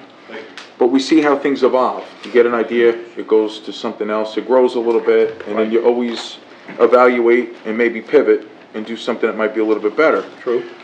My concern is going from a lounge to a restaurant, possibly adding table service, possibly adding waitress service, and then if the store extends their hours, having the liquor served with the extension of the hours, say till 1:30 or 2 o'clock, would each one of those approvals have to come to the township committee to adjust it, or would this just be granting them the ability to serve? Planning and the township committee's concerns are going to be on the use of the site. As far as the hours are concerned. Now, there's going to be an area, you know, for an example, the restaurant, the oyster bar, that's the area where the activity is going to take place. Yeah. And, you know, per the township code, Joe Giorgio will tell you that alcohol can be served till 1 a.m. Weekdays, it's prohibited between 2 a.m. and 7 a.m. On weekdays. Okay, so that's the only limitation. So it's, so that's what, if there's It'll be served up to 2 a.m. Yes. Yep. Correct. Yeah. Yeah. So then from going to a lounge to a restaurant and no table service to table service, that's something village can do internally without? I would say so, yes. Okay, that was Yeah. my question. Mhm. Thank you. Yeah. No, but a good question on that. That's good. Thanks, Mayor. Anything further from the council? I'm going to open. Do you I'd like to make a motion Do you to want to open open at to this the point, council? Or do you Yeah, I want think you have to, are we Mayor, gonna have- after each witness, so if Mr. for Scrivos. this, yeah, that's why I want to stay on this particular witness. All right, ladies and gentlemen, I'm going to open the floor. If anyone would like to adjourn. Second the motion. Your second? All right, all in favor? Aye. All right, officially the floor is open. Name and address for the record. Jim Neidhart, 3414 Appleton Way, Do you have a Whippany. question or statement for this particular witness? Yes. I think as a general comment, I think a lot of the questions tonight have been in two areas. One, in terms of what's the benefit of this unique concept, and concerns about some of the negatives that could potentially happen. I personally think that the uniqueness, things that are unique aren't different aren't unique aren't necessarily bad, they're just different. And concepts that have been tried in other places that work, you know, I don't think we should be against it just for that reason. The marketing questions of is this a good concept, I think that's really the applicant's concern. I think we should be more focused on the concerns of negative impact on the community. So the question I have of Mr. Zumas is, if the worst concerns of the Township Committee happen, that there are more than one incident, regular or semi-frequent instances of people being noticeably inebriated, or a significant increase of accidents in the parking lot, or of customers that have consumed alcohol in either one of the two proposed locations, if they are disparaging or causing any kind of issues with the public, and those items get observed and reported, what steps will you take to remediate that? And if you cannot, what actions will you take as a result of that? I think that's what this all comes down to. Because your family has a very strong reputation. I know someone that's worked at your headquarters since we probably had headquarters there. I know somebody that worked in this store when it opened. He's now down in Bernardsville. I know somebody that knows your elders. I know the family very well. They run great operations. I just want to know, specific to this store, if some of the worst concerns that are being questioned here happened, what are you prepared to do? Yeah, I think so. I'm sorry. I don't mean to be rude, but. No. That's a great question. I mean, it's a little bit of a hypothetical, so I think it depends upon what the issue may or may not have been that created the problem. I mean, ultimately, you know, all I can say is when we had an issue when we initially opened that somebody thought that they got pickpocketed. So, you know, we immediately went to the cameras and, you know, put on extra staff for the following day. Obviously, we don't want anybody to think that there's a criminal activity going on in our store. We also refunded that guy whatever money he thought he had in his wallet in the form of ShopRite gift cards. The next day, we got a phone call back from his wife saying that, you know, he, you know, has some issues. I don't think he lost his wallet. I just want to let you guys know, you know. So I think what I would definitely feel comfortable saying is that any incident, you know, of the nature that you're talking about, we're going to absolutely investigate and make sure that we resolve it, prevent it from happening. If it gets to the point where we can't prevent it, then, you know, there must be something systemically wrong with what we're doing. And, you know, somebody could really make a valid argument that we don't belong in the sale of the consumption of liquor. That's how confident I am that we'll resolve the problem in a favorable way. You know, because at the end of the day, it wasn't just posturing. We've got a supermarket business that we need to protect, and that's what's most important to us. And, you know, this liquor business isn't going to put us at risk. And if we can't figure it out, then maybe they're just, you know. If they can't figure it out, and there's an event, then the township will intervene as it can, and their ABC, the license is at stake. That's what that comes down to. Okay. And Mayor, if I may just add to Mr. Neidhart's comment about the line of questioning. Keep in mind, I know you're a familiar face at a number of township meetings, but there's been testimony already and questions. One of the witnesses was going to be the beverage manager, and there was questions about security and serving. There was an architect about the structure and the layout, and there was line of questioning to what you're referencing to that had already taken place, and that's part of the record. So. Yes, I was at that meeting. My second question is, if the Township Committee were to approve this for a pour license in both of your locations, given that the testimony of the expert witness, the beverage manager, was that, you know, everybody's going to be tip certified and they're going to go through great lengths to make sure that nobody reaches that point of inebriation or that could cause some of the problems, if the Township Committee approved it with a condition that no patron would be served more than two alcoholic beverages on any single visit, I don't know that we could enforce that. I'm saying. That's the question. Well, that's, Yeah. that's where my question is Good going. question, but My it's- question is, one, could they, It's a good idea, but go ahead. would you be able to enforce that at the store level, not the township committee? Would the store be able to enforce that? And two, if that was the only way you could get the license, would that be something you'd be willing to agree to? Yeah, but you wouldn't know if someone was buying a drink for someone else. So I think trying to say one person, 2 drinks may be difficult. If you know, somebody in a bar with you, they buy one for you, someone else buys one, I think I don't know that we could even enforce something like that, can we? Just to clarify, Mayor, there was testimony that there would not be what Committeeman Capola is just expressing. You'd not, 1 drink per ID, so you wouldn't be able to buy 2 drinks for someone and pass it. Just to clarify that answer. It doesn't answer the question but I just want to No, I clarify understand, that. but even a 1 drink by ID, if I buy a drink with my ID, does that mean I could not give it to someone else? Yeah, I don't think you can.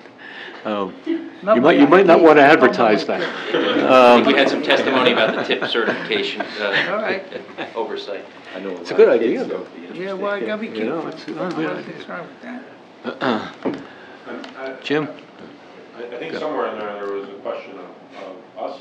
Yeah, the question was, one, would the store level be able to enforce something like that? Is that something that is absolutely controllable, if that was a condition to the license? I would think in this day and age with computers and technology and all that kind of stuff, there would absolutely be some way to limit the number of drinks that, licenses now get, scanned and those kinds of things. So how many drinks go on that license sort of thing. I'm sure that there's a way that somebody can do that. The only thing I would say is that, I don't want to go into this business giving people the idea that, we're different than a regular establishment from the standpoint of... Well, you are.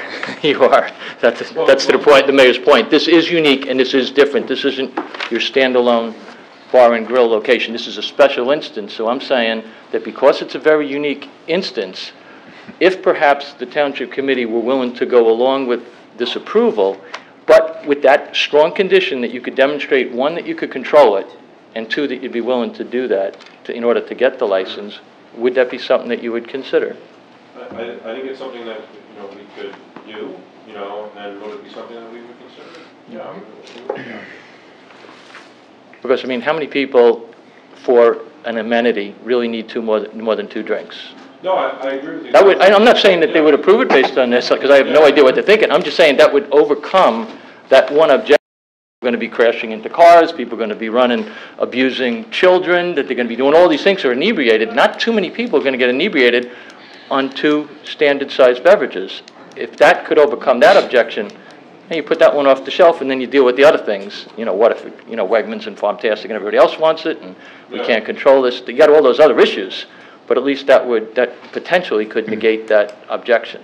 And I just wanted to know if that would be something that you would consider as a condition, and could you absolutely positively say we could control that and then demonstrate to them how you would do that, subject to their approval? The only thing I would be concerned about, again, understanding that we are different, most places that have those kinds of restrictions, it's almost like, it's a party scene which makes them have those restrictions, if you follow what I'm saying. Like, I remember being on Cape Cod and they had those restrictions, it's summer, it's Cape Cod, it's, that kind of, crazy atmosphere. So I just wouldn't want to have any stigma associated with us as being sort of not the best citizens when it came to following through on a license. If we're the only game in town that has that kind of restriction, with all respect to the uniqueness of the space. Counsel, I don't want to interrupt, and I don't want to interrupt the answer, but I am watching the clock for you, and I am going to be very... Okay. The only reason I asked that question... We have a full agenda yet. Yeah, the only reason I asked that question is because if that was a condition that were put on this applicant, any future applicants that came, then you could say, well, that's our policy, and that's what we do. If you want the license, that's what you get. And then that would be a cap across the board, and that could solve some other problems. We've made similar arrangements with other businesses in the town. I use JR as an example. While, you know, their license certainly would let them operate to 2 o'clock. As you know, the last drink is 9 because they shut the bar at 10. But that was through an agreement within the town. You know, push come to shove, can the township, hold them to that? Well, I can't comment on that if they want to challenge it, but agreements like that are made. They are made. Hi, I'm Mary Keikos, 1502 River Edge Lane, Whippany. The gentleman before me asked some of the questions that I wanted, so mine is going to be a statement to Mr. Sumis. I've had nothing but great experience at your facility. I've used a lot of your amenities. I think this would be an amenity. The only thing I'm going to ask, and I know that your family would do, is to keep those policies and procedures to keep everyone safe. There's no doubt in my mind that that will happen. Thank you. Sir. Mr. Mayor, members of the Township Committee, my name is John Johnson, and although these comments are not directed towards the witness, I represent the vested interest of the parties here. I represent Fenway. We have not participated in it because I wanted Mr. Scrivo to present his application, and I appreciate you allowing me to speak out of order.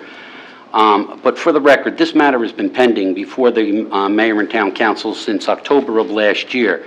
And it's my understanding that there are no impediments, at least to my understanding, relative to the person-to-person transfer from Fenway Inc. to Village Supermarket. That's right. And this matter has been the subject matter of several extensive hearings, which I appreciate the Mayor and Town Council listening to the testimony of the various witnesses. Do I wish to jeopardize the merits of the application put forth by Mr. Scrivo on behalf of his clients, but all I say is that my clients are two simple businessmen who've run an operation here in town, and any further delays on a decision relative to their application, namely the person-to-person, is a financial detriment to them. So therefore, in any event, before the ending of tonight's meeting, I would at least ask, I would love to have a decision in its totality on both the person-to-person and place-to-place, but if at least we can get a resolution as to the person-to-person, that would not only help me, but it would dramatically help my clients. And that's all I'm going to say. Understood. Thank you very much. I appreciate the time. Counsel, you were here in the onset of the meeting? Yes, I've been here Okay. all day. When the applicant wanted his decision to be joined with person-to-person, and he wanted to treat this as one approval. And Mr. Mayor, all I would say...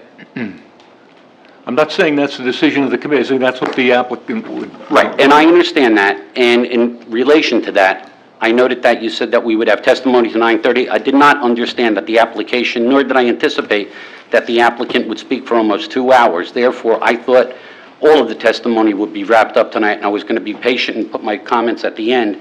And as it is, I'm putting my comments at the end, but I don't think the testimony is going to be complete tonight. So therefore, if nothing else, I would ask that the Township Committee at least vote on the person-to-person relative to my client's aspect, and if they desire to vote on the place-to-place, that's fine. If not, I defer to your decision on that. And I thank you very much. I think that's something we can address, Mayor, Fully understand. when we conclude tonight, one way or the other. Thank you very much. I appreciate that. Well, when you say you want to address that, I mean, Yeah. this request is once we're request done for an with the action public on that hearing, tonight. Yeah. All We right. can, You want to I take think that we'll have issue? that dialogue That with Mr. Scrivo. is contrary to what Right. the applicant Right, is... but we can is ask for clarification on that, perhaps. We didn't expect to go, this route this evening, but on the other hand, Mr. Scrivo and his client want to do a thorough job, and, attorneys always tell you it's going to be quick, and that means we have a lot to say, but it certainly is helpful, and he's entitled to put that on as part of the record. But with that being said, when the public hearing is over, and the governing body decides how it wants to proceed, maybe we should revisit that issue again. Yeah. Either or. All right, the floor is still open. If anyone else would like to speak at this time, please do so from the podium, giving us your name and address for the record, Mr. Leibowitz. Mark Leibowitz, 52 Manger Road, Cedar Knolls. My first question is for the Township Committee. Mr. Sumis obviously has changed the application that he originally permitted with the bar opening up on the outside patio area. That area looks like it seats between 100 and 130 people. If that was a standing free business, how many parking spots would that need compared to what it has right now? He's got 8 doors on the buildings going up where Mr. Bruno was mentioning in the parking lot there on the new stores. When you go in the morning, about 40% of the lot's taken up with the new building. Right. Half the lot, the other half of it is taken up with the employees of ShopRite. And when those stores open, that lot will be completely filled. If the bank goes in on the other side, you're going to have a shortage of parking on that side. So my question is, when the application was first brought in, was this bar included? Was the parking for if the bar holds 100, 120 people and they have parties there, and they have 100 cars show up for it, is there enough parking? Especially for the holidays. I mean, especially during holidays when people have parties. They had a officer on Hanover Avenue on Horse Hill Road this year directing traffic in and out. If you cut the parking lot down about 40-45%, it's not going to be large enough. I'm gonna turn, go ahead. Are you, Yeah, I'm going to make one more comment. Last Saturday, we were at the store, and questions?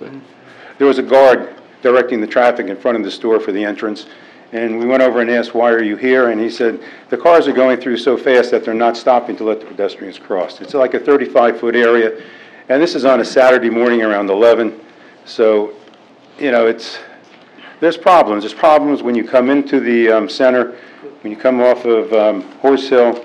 You have to make a right-hand turn and then a left, and it's a very narrow area, and it's a problem, and it just has to be monitored. So the first question is to the township and the parking. I'm going to refer that question to Deputy Mayor Ferramasco, who's also Director of Planning, and who was on the full case before the planning board when this approval took place. So, John, you want to respond to the total parking?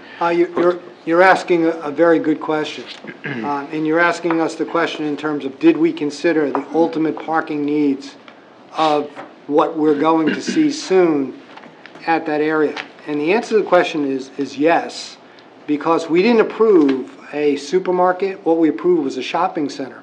So when the applicant came and did testimony, and the testimony went on for over 13 months, what was actually stated and the requirements of the parking was built upon that of a shopping center, and the additional stores and this bank were calculated into that parking. How about the bar? That they're speaking of now. It's got 100 or 130 I'll check with Mr. seats. Branchow on that aspect of it. The bar was not envisioned. I don't remember, to be honest. We often secondary accessory uses are kind of wrapped into the overall use for parking. When a secondary use, however, becomes so significant in its nature that it takes on, so to speak, a parking demand of its own, then we calculate it that way. If, however, the Oyster Bar wasn't part of the site plan, it's a 10-seat thing. If it were included in this at the time of the site plan, we probably wouldn't have calculated that separately because it was so minor in nature that it was just like we didn't calculate the cosmetologist separately, or the daycare separately, or the gym separately. We didn't do all those, A, because they weren't on the site plan, B, if they're essentially serving shoppers that are coming already to go grocery shopping, it's sort of like charging them double to count the parking twice if it's the same people who are shopping there are also going to these things. Now, if they're coming there, if those are truly separate destinations, not something that you go to while you're doing your grocery shopping, then we look at that and then we calculate the parking separately. But as to what was actually done at the time of the site plan, I'd have to look that up and get back to you with that. So they may be short parking spots. It's If that's going to be a possible, primary. but again, I mean, if they have happy hour in the afternoon and 50 people show up for happy hour, which you can't stop. I know the bistro was part of the site plan, all right? But as to everything else, I can't speak to that, and I don't know how the parking calculation was done at the time. We can certainly check into that. Well, Okay, second question. That's very relevant. What's the municipality's option at this particular point? You know, on that. Fred. Yes. If the amount of uses within the ShopRite the amount of different uses have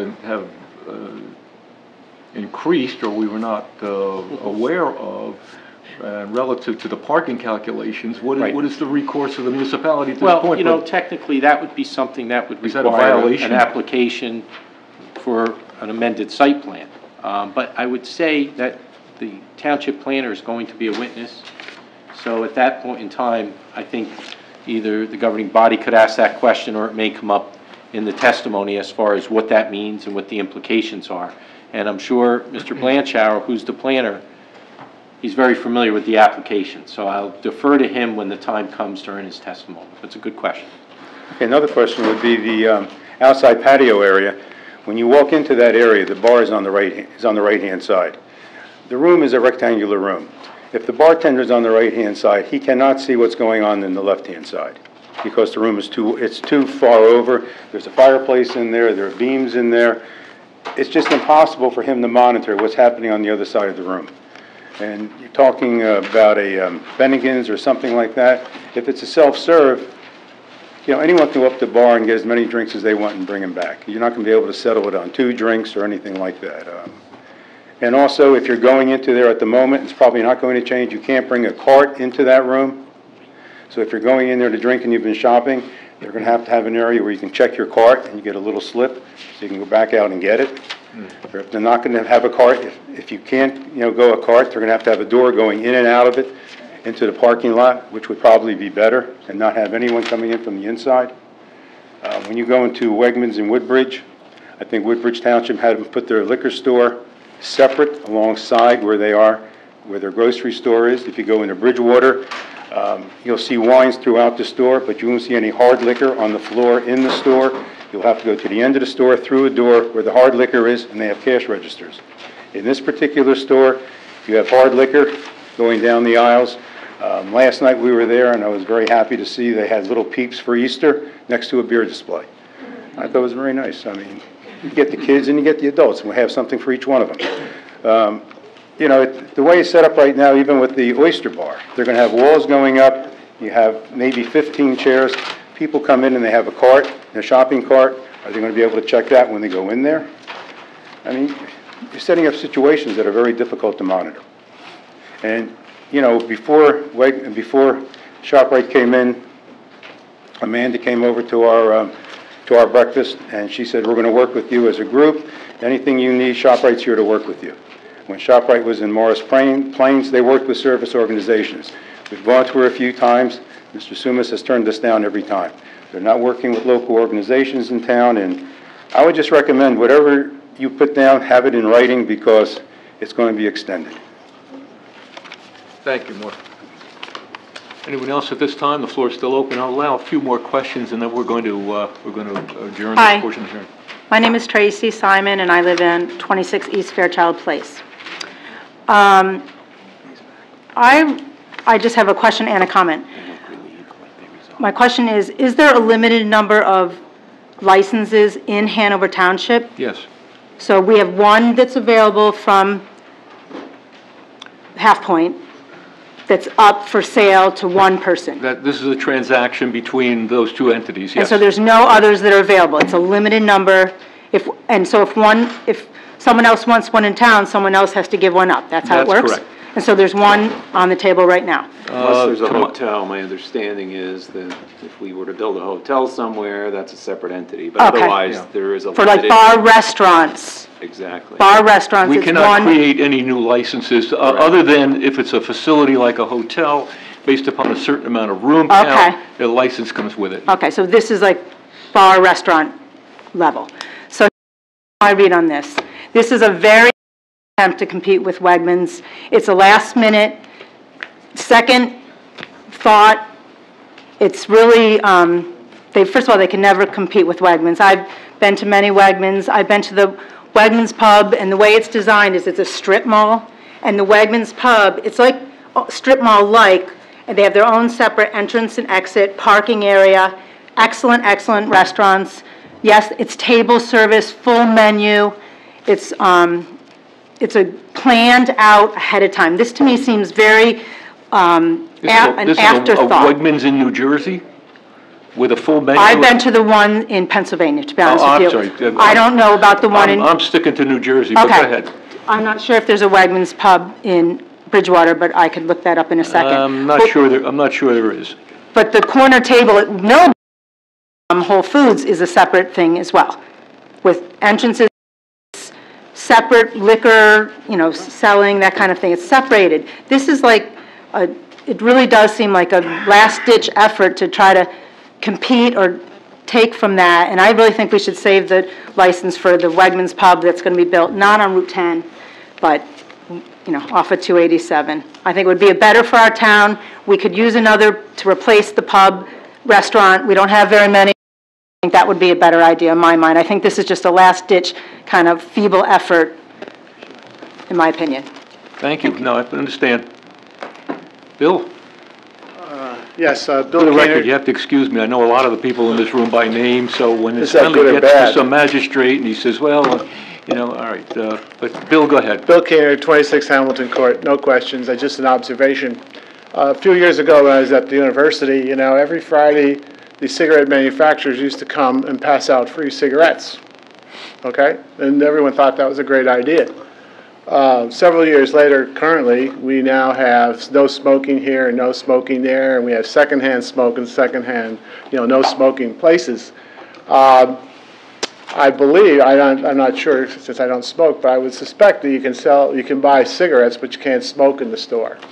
I think we don't want to have what we call secondhand smoke. We don't want to have secondhand alcoholics in the same store. You can buy it, but you can't drink it there. So my comment is the comparison between smoking 50 years ago, well, I shouldn't say that, 50 years ago, versus this alcohol on premises with other, particularly with children. I don't have to worry about my children now. They're old enough to take care of themselves. But my grandchildren I am concerned about, and I do not want to see alcohol being served where they are predominantly there. I mean, we do take kids to restaurants and so forth, but it's under my supervision and it's not just freely observable. So my comment is, if we can do this for cigarettes, why can't we do this for alcohol? Thank you. Thank you, Bill. And Carol, how you doing? As I said, I know a lot of people in the room for the record, but Carol Fomchenko, Malapartis Road in Whippany, New Jersey. I'm just going to read my little statement here. Mr. Sumas used expressions like, wouldn't it be fun, relating to the idea of serving alcoholic beverages, and harebrained idea. In my opinion, wouldn't it be fun is not a justified reason to approve the sale of alcoholic beverages at the ShopRite. The definitions of harebrained is giddy and reckless. Serving alcohol at a superfood store only adds to the growing culture of substance abuse. We see it everywhere. Marijuana is being approved for sale in many of the states in this country. They want it to be sold in New Jersey. I think alcohol is part of substance abuse as well as marijuana, and I personally don't think it would be a good idea. If approved, it would set a precedent for other entities to entertain the idea of serving alcohol to its customers, businesses like gyms, tanning salons, Walmart, etc. So my opinion is this should not be approved. I think it is not a great idea. It's a harebrained idea. And it wouldn't be fun for anyone who is hurt relating to someone who walks out of that store that may have had a little bit too much to drink. Thank you. thank you, Carol. Pete? I know you. Pete Bergenkamp, 24 Kearney Avenue, Whippany side of Hanover Township. My question to the applicant would be, how do you plan to enhance security on site? We had layoffs where we lost 2 police officers. We're trying desperately to get one back. I want that police officer to be our next SRO at Whippany Park High School. I don't want him cleaning up the mess in your parking lot. So how do you plan to address safety within the store once you've included consumption of alcohol, and safety in the parking lot once those people that have consumed that alcohol are going to get into the parking lot, which I think everyone here says is a little tight.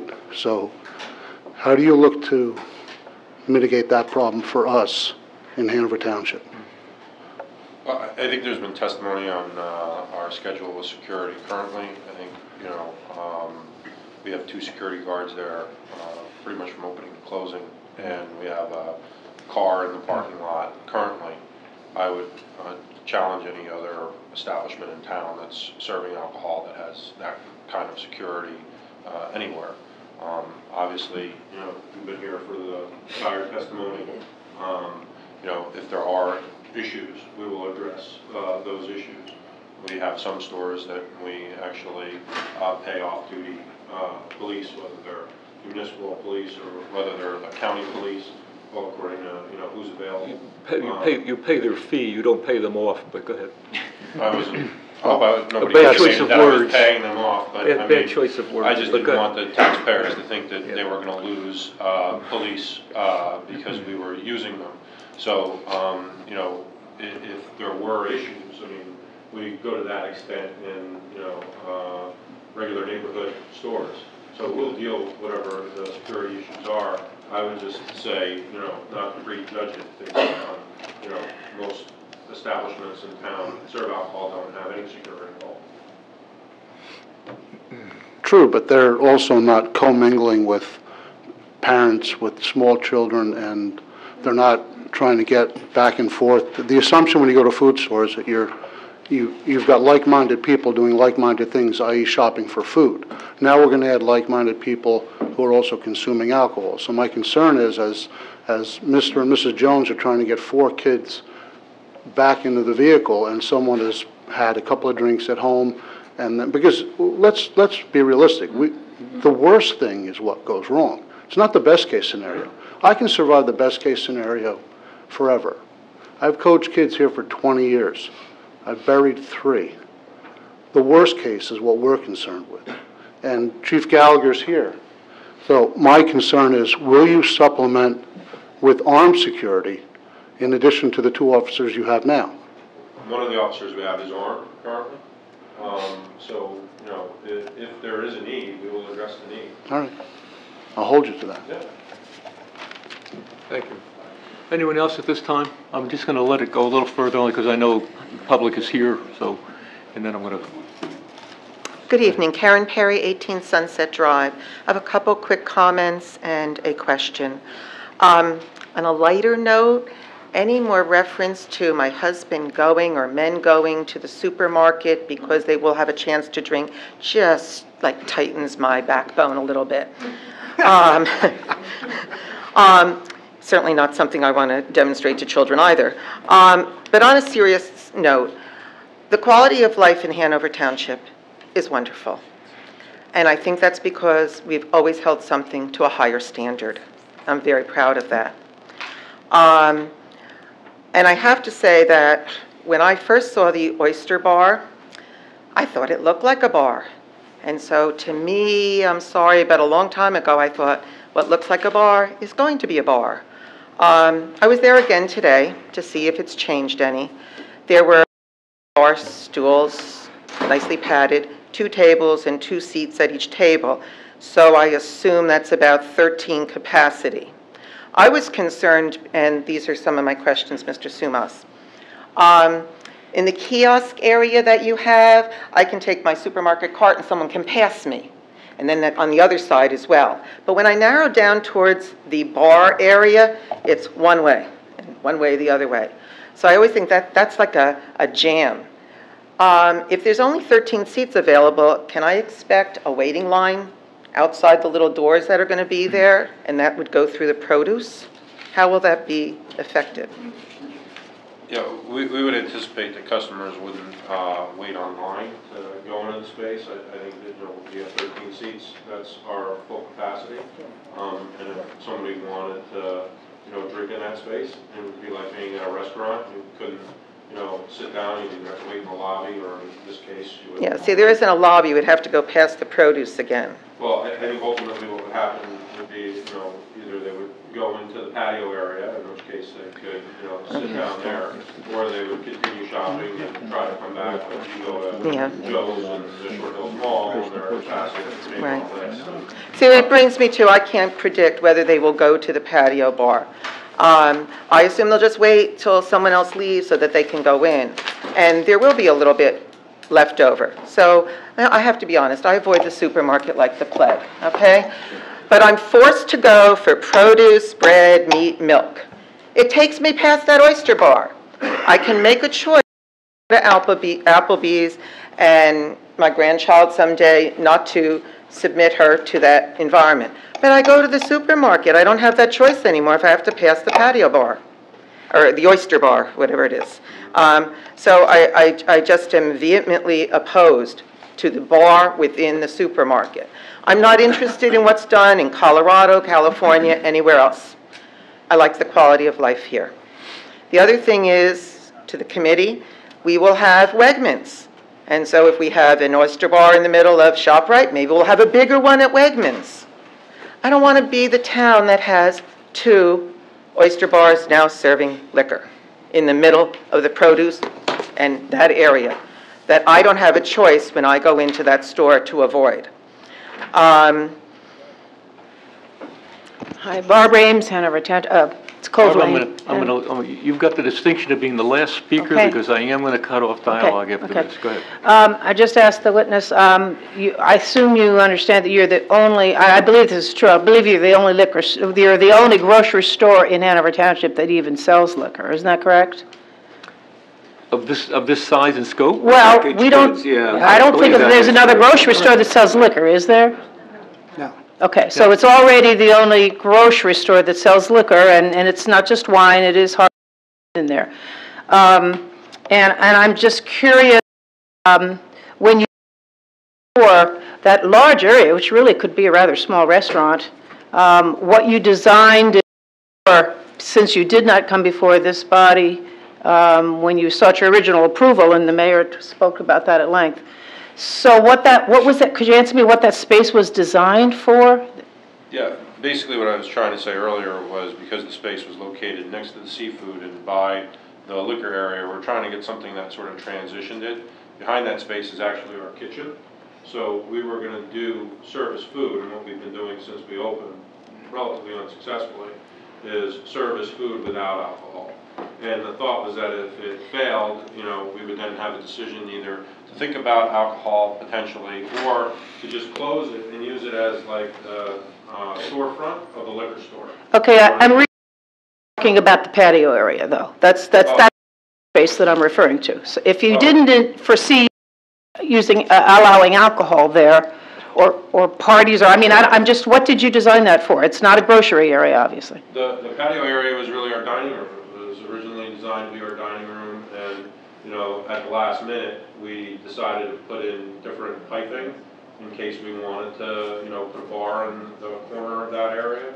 But from its inception to actually after it was built, but prior to the floor being poured, it was just a seating area, and we liked the idea of opening up the windows so that customers could see that we were truly in the food business, and sort of it's got a little bit more of an upscale look to it as well, just to make it more inviting than a traditional supermarket food area or seating area. We tried to make it a little more. Okay, so you're saying, if I understood you, you put in the piping, whatever that means for alcohol? I don't know what you mean by that, but what I'm saying is that every design we had in the space was for it to be just a seating area, right? And at some point after we had built it, we were sort of like. And after it opened, you mean? I'm not sure if it was after it opened, because it probably wasn't. We sort of opened in different stages of duress in that area, and I'm not sure if that patio area was ready to go when we opened or not. But literally at the last minute, there were changes, alterations made. Okay, so that what you're saying then is it wasn't originally approved for any alcohol by this body, but then before it, at some point, opened totally, you went ahead and included some arrangements for it to have alcohol there. They're just underground. Okay, so it seems to me that what we're trying to mix here is 2 uses, where that's probably large enough to be, a not too tiny restaurant, actually, bigger than a lot of little pizza places I've been in. And I think that's what we're struggling with, and then you're saying that, well, then you thought about this liquor, but you but you didn't apply for that up front. I think that's what's making a lot of us uncomfortable, and it is the only sells alcohol. It feels a little bit like we're peeling an onion. We started with a grocery store, and then you got the oyster bar, and then you put in the piping, so maybe it could be alcohol without getting approval, and then you want parties in there, and you want cooking, maybe they'll have wine with that. It begins to sound like well, not my teenage son, he was a good kid, but some teenagers who might say, okay, Mom, can I have this? Okay, can I have that? Well, I don't know. Oh, please, Mom. Okay, I can have that. How about this, Mom? And it's just like one thing after another.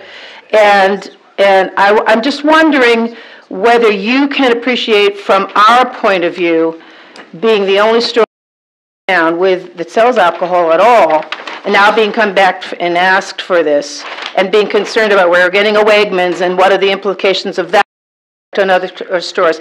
I just ask you to speak to, can you put yourselves in our shoes a little bit and understand what you're concerned about the overall implications of this?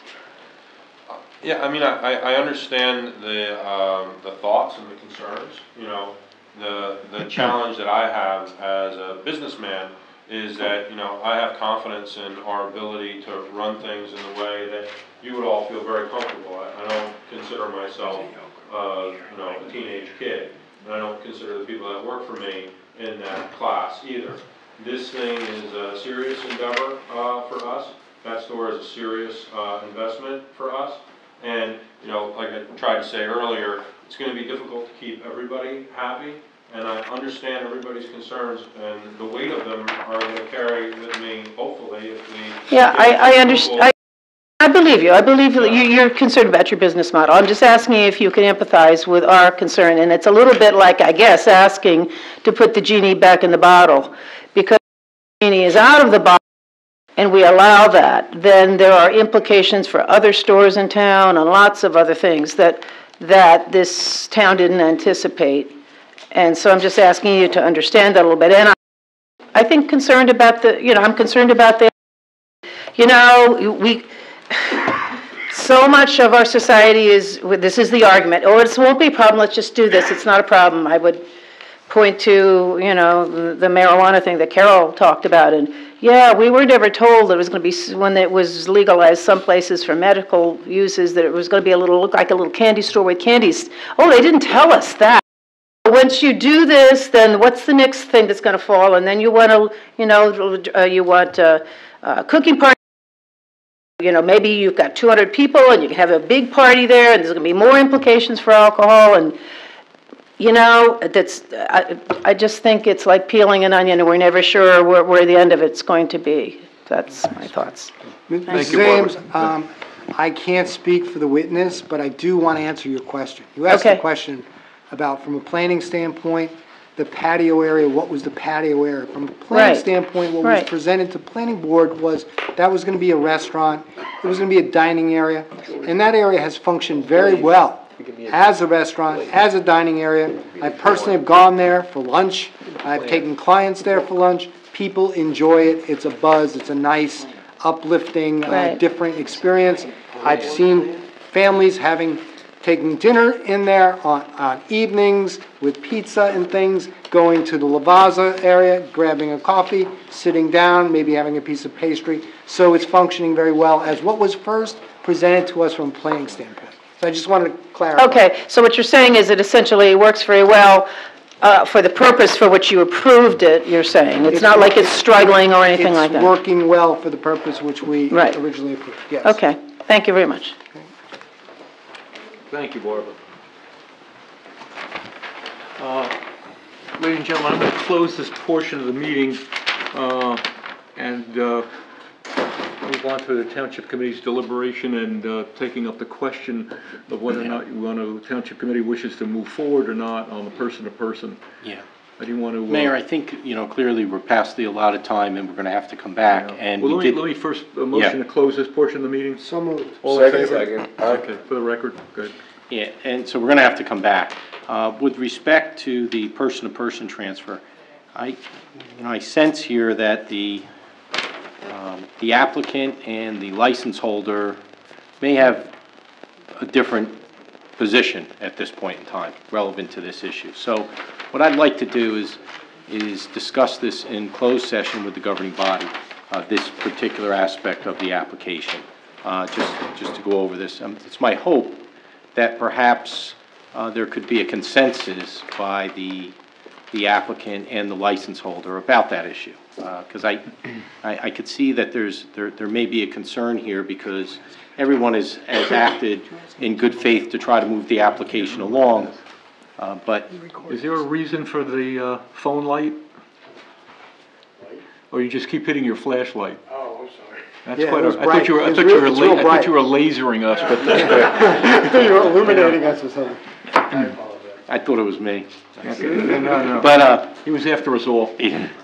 but I think I'd like to ask the governing body if we could confer about that and the legal issues pertaining to that question before we present that to the applicant this evening. And, and through the regular agenda and just add it to the closed session later on, which means we really won't have an answer about that particular issue till a little bit later in the evening. But still, I think it's worthy that we have that discussion about the legal implications with respect to the person-to-person aspect. But then, Mayor, I think we're going to need to schedule the next hearing for this. Yeah. Joe, what do we want to do on dates here at this point? Well, don't we have the final adoption for the land use ordinance at the next meeting? R10A is on the 26th of March. Yeah. That's going to be, it could be potentially, it's a public hearing. Sure, it's Anytime it's a lengthy. public It's hearing. lengthy. So, You gotta see The that. next meeting after that is April 9th. for introduction, that meeting went to almost 12:30 at night. So I think you might want to go with the meeting that follows, which is the first meeting in April. April 9th? Yeah. Counselor, is that, Would there be a consideration of a meeting? I know that 26 sounds like it's out, but would there be a consideration of a special meeting, just so that it could help us work out issues with the seller if possible? if Don't know if there's an appetite for that. I don't know what the governing if body that's wants the to do. committee's desire, that's... I think you've worked. I have no problem with that, if that's what the committee desires. It's a tough season. You got holiday season coming up. The only You got other day Passover, before you that got Easter. So the answer is that April the 9th is our next date. And might it be possible to do as we did this evening, considering if April 9th is the only date, might it be possible to do at least what we did this evening? This is obviously going on for a while, so would it be possible to do the early start on the 9th again? Once again, I'm more than willing to accommodate you. So if we want to do 7:30, gentlemen? No problem. That's fine. All right, Mr. Gallagher? A little sidebar here, I'm sorry. You're willing to accommodate 7:30? early start. Okay. 7:30, April the 9th, for continuation. That would be, and then obviously there's going to be subject to discussion again by the governing body. Later on That this would be the evening. next hearing date for this. That's right. Understood. All right, I'm going to adjourn this portion of the meeting. Do you want to take a 5-minute break, or do you want to continue? Gentlemen, what do you want? 5-minute break? All right. Confer with Ladies and gentlemen, we'll take 5 minutes. May we have a motion to... So moved. Second. Take a 5-minute break. All in favor? Aye.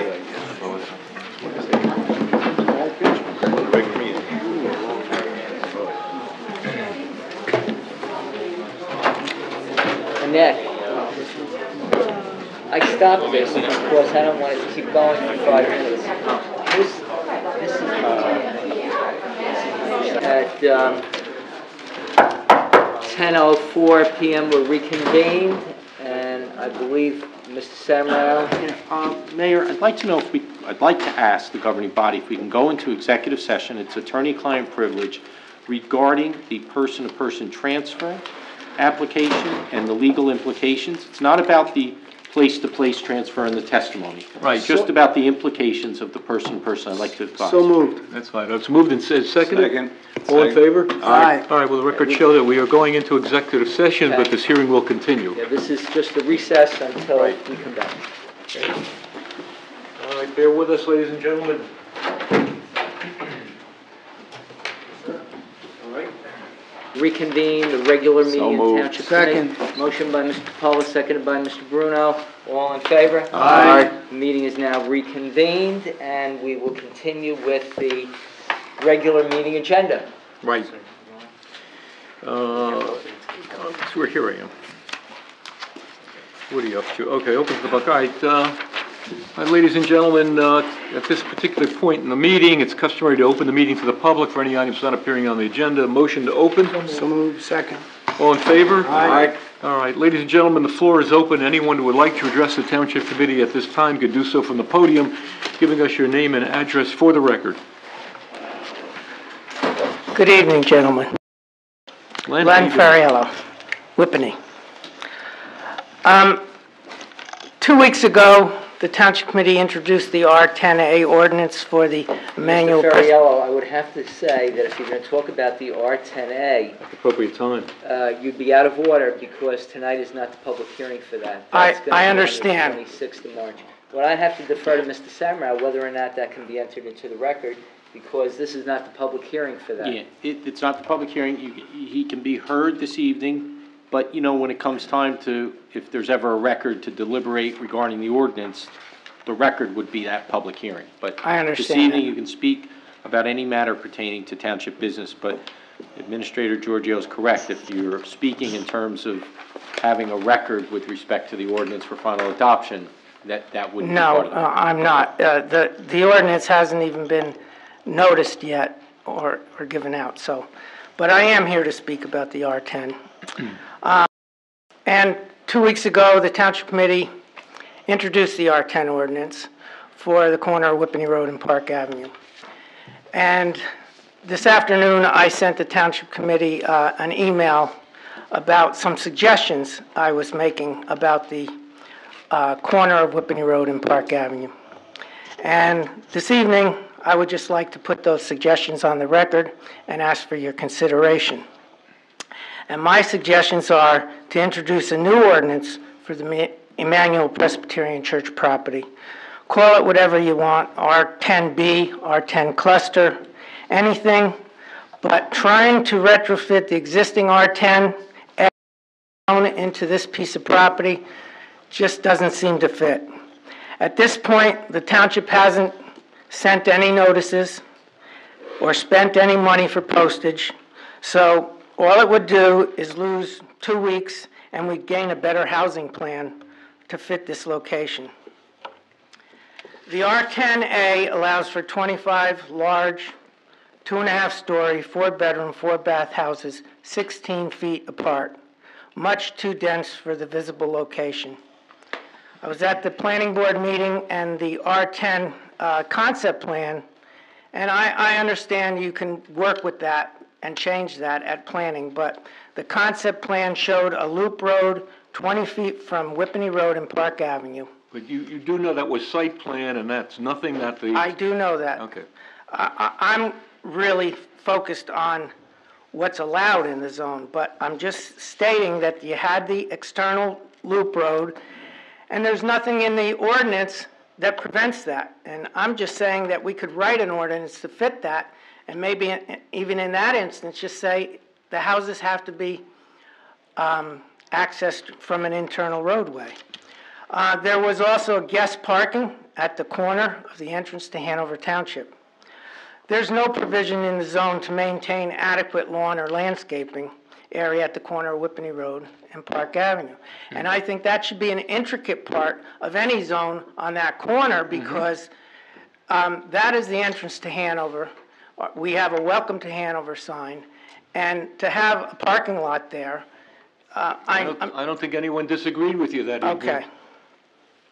But there's not a provision in the zoning ordinance.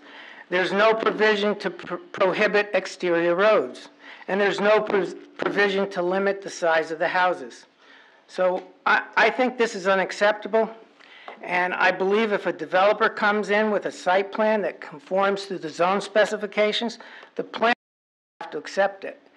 And that's what I'm getting at when I say, please, consider reintroducing another ordinance, because I think if you take the time to discuss it here, even right now or in the work session, and introduce an R10B or C or whatever by title.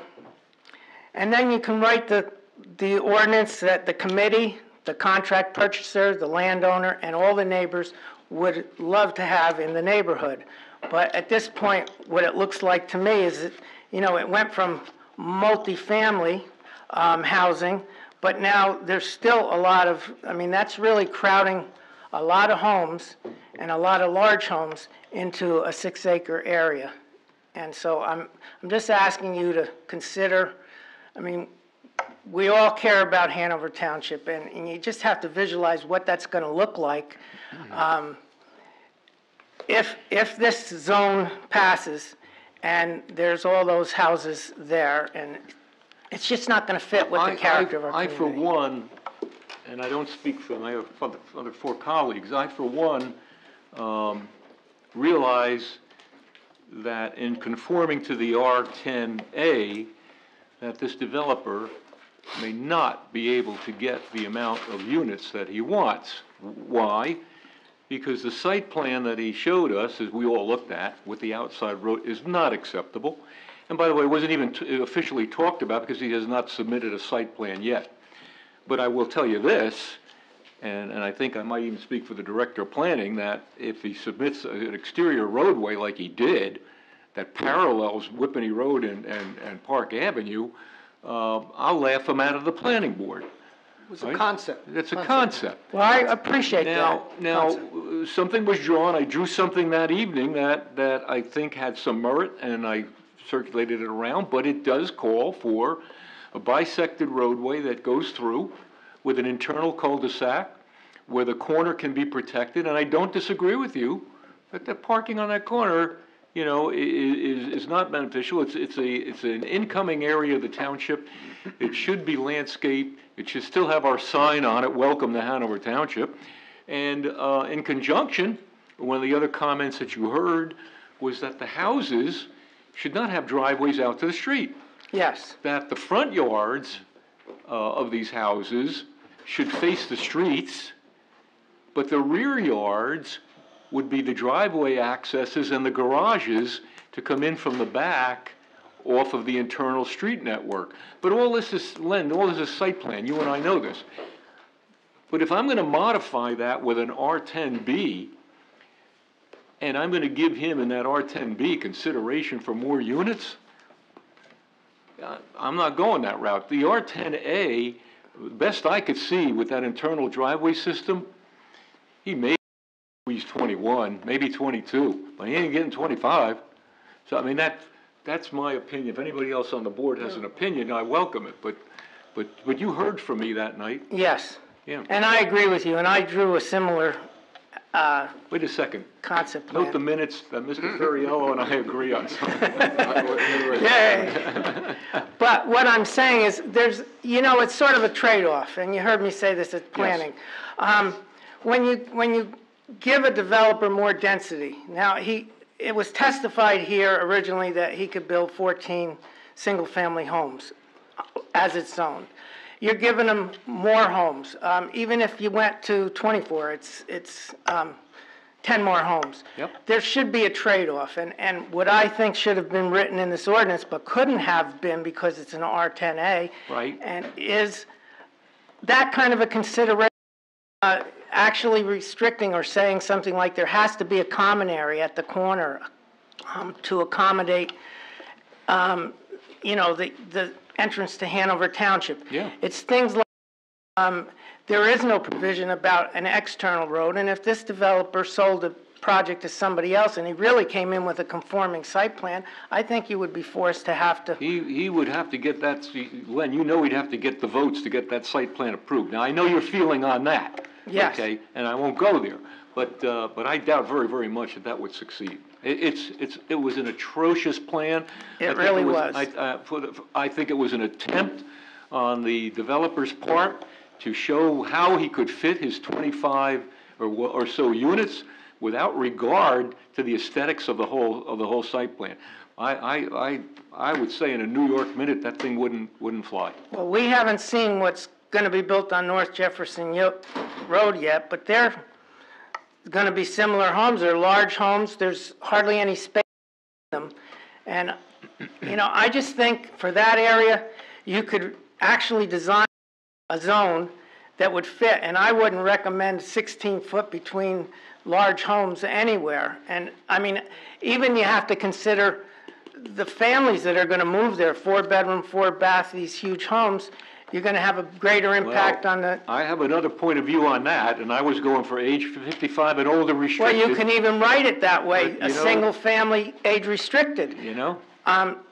You know, but that's my point is we could do better. You don't build four-bedroom homes with 3 baths without having children, or maybe you do, I don't know, but I haven't seen it. But I mean, if you... You can build them, but nobody's going to buy them. Yeah. Right. Yeah. But if you redid the ordinance to maybe cut down on the size of the home and the setbacks, or it's not really setbacks, because the way I understand it, it's one big zone, one big lot, but the distance between the homes, and you know, you could probably even say age-restricted single family. But what I'm getting at is I just feel that if you wouldn't really lose too much, and I think you'll get a lot of people coming here and saying positive things about the development.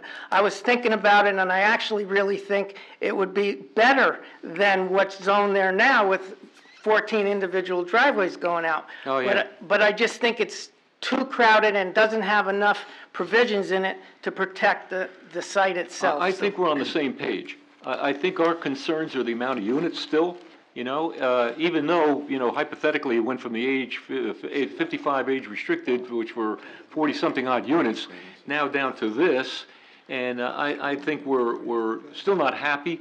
I think with an internal road system, with a cul-de-sac where the V-shaped lots go out, are going to create more yards, because he's not working with parallel concentric lots. Yeah. So he's almost forced.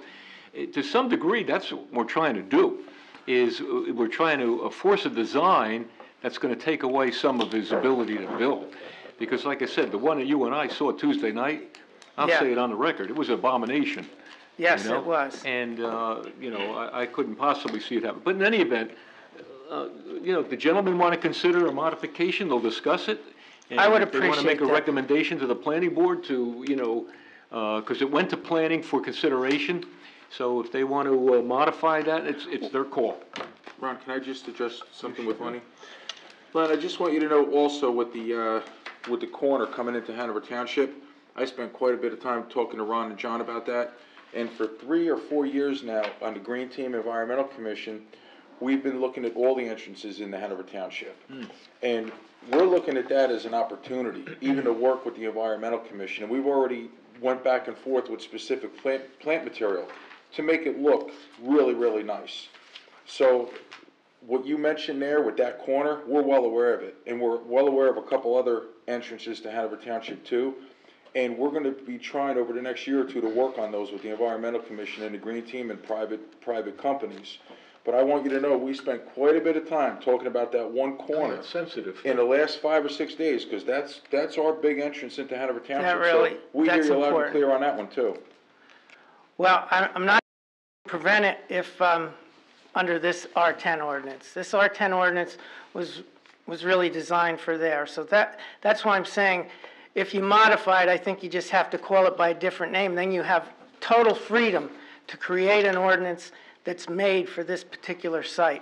With that entrance, with what we all want to see at that corner, with the number of houses, with the size of the houses, with the distance between the houses, and right now you don't have that. And I just think that, you know, a lot of neighbors... I think the other thing that we've got to modify is bulk standards, because we've got to dictate how many, which we haven't done. We have to dictate how many bedrooms and how many baths in these houses, because all of a sudden, we found on that R10A up there on Jefferson that, you know, we woke up one morning and there's 5 bedrooms, 5 baths. Yeah. That's tantamount to an apartment house.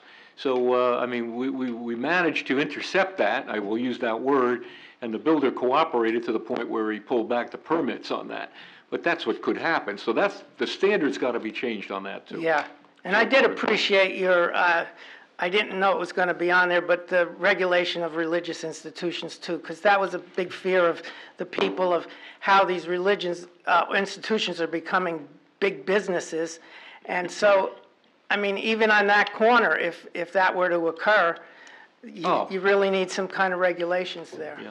But I would ask you to consider it. You're going to have a work session. I just think it would be a good idea, and we could make this a win-win situation for everyone. We'll make sure that these gentlemen discuss it, and Thank you. some of that discussion will definitely get the planning, that's for sure. But I'm, I know you're nervous about this particular application, but I tell you, the Township Committee is on the same page with what we want to do here. We're not entirely moored about our options. Yes. But given the cards that we've got, we're just going to maximize what we can. We're going to minimize the impact that we can possibly. Well, I appreciate that, and I know that to be true. But I just think you may be tying your hands by calling it an R10A than something other than. And if you had introduced it as something other than, I think you would have had a lot more leeway into designing what you want in that corner. So that's what I'm asking. I think it's a good suggestion, and I just hope you think it's a good suggestion and it's something you could do. And I think it could happen, and I think that everybody could be happy with it. And like I said, I think it could turn out better than what it's zoned for there, because you could have these internal roadways, and it could be a really positive thing for Hanover Township. So please consider that. Okay. Thank you, Len. Thanks. Yeah. I mean, the idea of when it was single-family homes of having that many curb cuts come out on Park Avenue and Whippany Road, it's like, that was insanity. It's bad enough corner as it is, Hi, Barb. Hi there. I sent you all an email yesterday about what's been going on with the Freeholder Board and relative to the solar plan. And, okay. yeah, it's really a big deal. And we had a nice turnout of citizens there last night. About 12 of us turned out, about 8 of us spoke, expressing concerns. And there's a lot of issues here, from the viability of the solar plan and the improvement authority, and who's making deals with who and who's benefiting, and it ain't the taxpayers, let me just say. And the bonds I'm worried about. Who knows who, and so investigation goes to the state controller's office. Is that really going to be a legitimate investigation? Yeah, there's just a lot of stuff going on here, and I know that probably township officials, maybe you don't want to go sticking your nose in somebody else's governance level, but it affects the taxpayers of Hanover Township just like every other town. I know, we don't have any solar panels on any of our schools. We prepared for it, but we didn't take them on, no. Because I thought I'd heard it discussed, but I don't recall seeing them anywhere. So we don't have any. Allocated a zone for it, but that's all we did. So that's as far as we got. I don't think there was a plan for this building. For the Oh, yeah, because I remember it being talked about at one point. on the ground. Correct. Yeah, no, that's what I'm saying. We allocated a ground zone for it, but nothing happened. Were you part of the 50% of the build-out that hasn't happened yet? Correct. Okay. So this is the next part of the plan to go forward. Now, the bonding at the meeting 2 weeks ago, or Monday, I guess it was a week ago, they authorized Sussex County to go ahead. Now, we're already losing $1 million a year on Solar One, which is totally built out and should be making money. It ain't. It's going to cost us $9 million over 9 years, $1 million a year starting next year. Then 2, which is only built out, and now we've got to decide whether we're going to throw more money after bad, or there's going to be a Northern Borgata or whatever it is down in Atlantic City or whatever, we just keep throwing money at it, or whether we're not. And our position is, hey, we ought to figure out what went wrong the first time before we go and spend more money and obligate. So that's kind of what we're pushing for. And a lot of folks spoke and made some very good comments last night, and they seemed to be receptive, but what they actually wind up doing, we don't really know for sure. So, it might be helpful to have a first conversation about this, but this will impact the taxpayers. It'll impact the taxpayers for what they've already done, and if they decide to go ahead and do more without figuring out what went wrong here, or using the advisors that got them into this situation in the first place, who then advised them to settle, and you know that non-disparagement clause where they didn't have to put that in there, but they did, so they can't talk about it negatively, that could have been left out. There's just a lot of stuff before they go forth and finish the rest of this, which might be Hanover Township. And I was talking to somebody today, and I guess there's some control, I would assume, over zoning at the town level. But I was talking from Sussex County, who says you drive into some of his schools, and then they have all these solar panels 30 feet up on canopies and all these poles, and you kind of have to see the building through all the canopies. Now, I can't imagine us doing that here, and maybe that's poor planning at the local level. But nonetheless, you know, they were collapsing over Manning, they collapsed over at the county college, we had to pay for that. There were overruns in the beginning because they didn't get the right standards approved up front. I mean, talk about problems. And so we don't want to see it proceed until they figure out what they've done and what they've done wrong. So we're seeing that Hanover Township taxpayers are going to have to pay for it like everybody else, that maybe some township officials might like to think about. I don't know what the idea of writing some letter to the Freeholder Board with your thoughts. Yeah, we would weigh in on it, sure. Because if other than... Implications, if it goes badly, Absolutely. who's going to... It's called a trickle down. Who's going to pay for Sure. it? You and me. Sure. So no, we would definitely weigh in on it and see. And, you know, those of us who sat there last night are, you know, kind of conservative activists, and we're saying, where are the rest of the Republicans in this county who, other than the fact that there's never any reporters there, so they really don't know that it's going on because it's not in the papers. Yeah. You know, where are the rest of the people in the county? Why is it just us 16 or so, 12, whatever, folks sitting here? And where are the regular Republicans and the other elected officials in the other towns who are going to all get impacted? They're just going to let them do whatever they want, or they're going to chime in and offer their thoughts. So if you'd like to have a little further discussion about some of the goings-on, which I'm kind of privy to, then, and the concerns we have, I'd be glad to have that discussion. Okay. What I'd like to do probably is, I understand that what took place, but probably reach out to John Benani and get a briefing as to what their direction is on this thing before we take a position. So we'll get a hold of the administrator and find out exactly where they're going. I mean, I'm watching this on Facebook. I'm seeing side comments all over, and you know. Okay, just know is restrained by that non-disparity. He's a member, he's a partner to the litigation. Yeah. I'm not. Yeah. So he can't disparage, maybe he can't tell you the truth. Well, Just saying. I think what we would just want to know more about is what course of action formally the freeholders are taking at this juncture in this, so we can take a position. Right. Doesn't mean we have to agree with it or not agree with it. I mean, you know Hanover is conservative in its sense that, you know, we're not going to pay an extra dime for something we don't have to. So Right, well, we just would wanna make love sure we're some going. of your inclinations to rub off them in terms of bonding and spending, because their budget is going up this year, and we're trying to understand why it's going up about $12 million, largely in social services. They're boasting that their budget is flat again. Yeah, how do you do that when you have 30 employees and your budget goes up 12 million? That's not sustainable, Pretty right? good. And that's the word they're using to describe it, it's sustainable. Sounds like they want to raise it in the I think my future. good friend Art Ondish, who's the mayor of Mount Arlington, We've met. made a very good comment about them and says, you know, just watch out because while every expense is growing around you and you're not moving your budget forward with it, you're going to come back and get it in the back of the head. Right, well, we think it's going to get us in the back of the head, maybe next year or the year after He's not that. getting the readable he's getting, and meanwhile, his costs don't stand still, so, you know, it's If you guys can do it, maybe you need to teach them. it's fourth grade math, you and I know that. Right, exactly. Okay, thanks, Barb. Okay. We will monitor, we will watch that, and we will weigh in on that. Hi again, Tracy Simon from Whippany, East Fairchild Place. Nice to meet you, Mayor. Sure. I just wanted to set for the record and just let you know how upset I am on the tree leveled at the South Campus.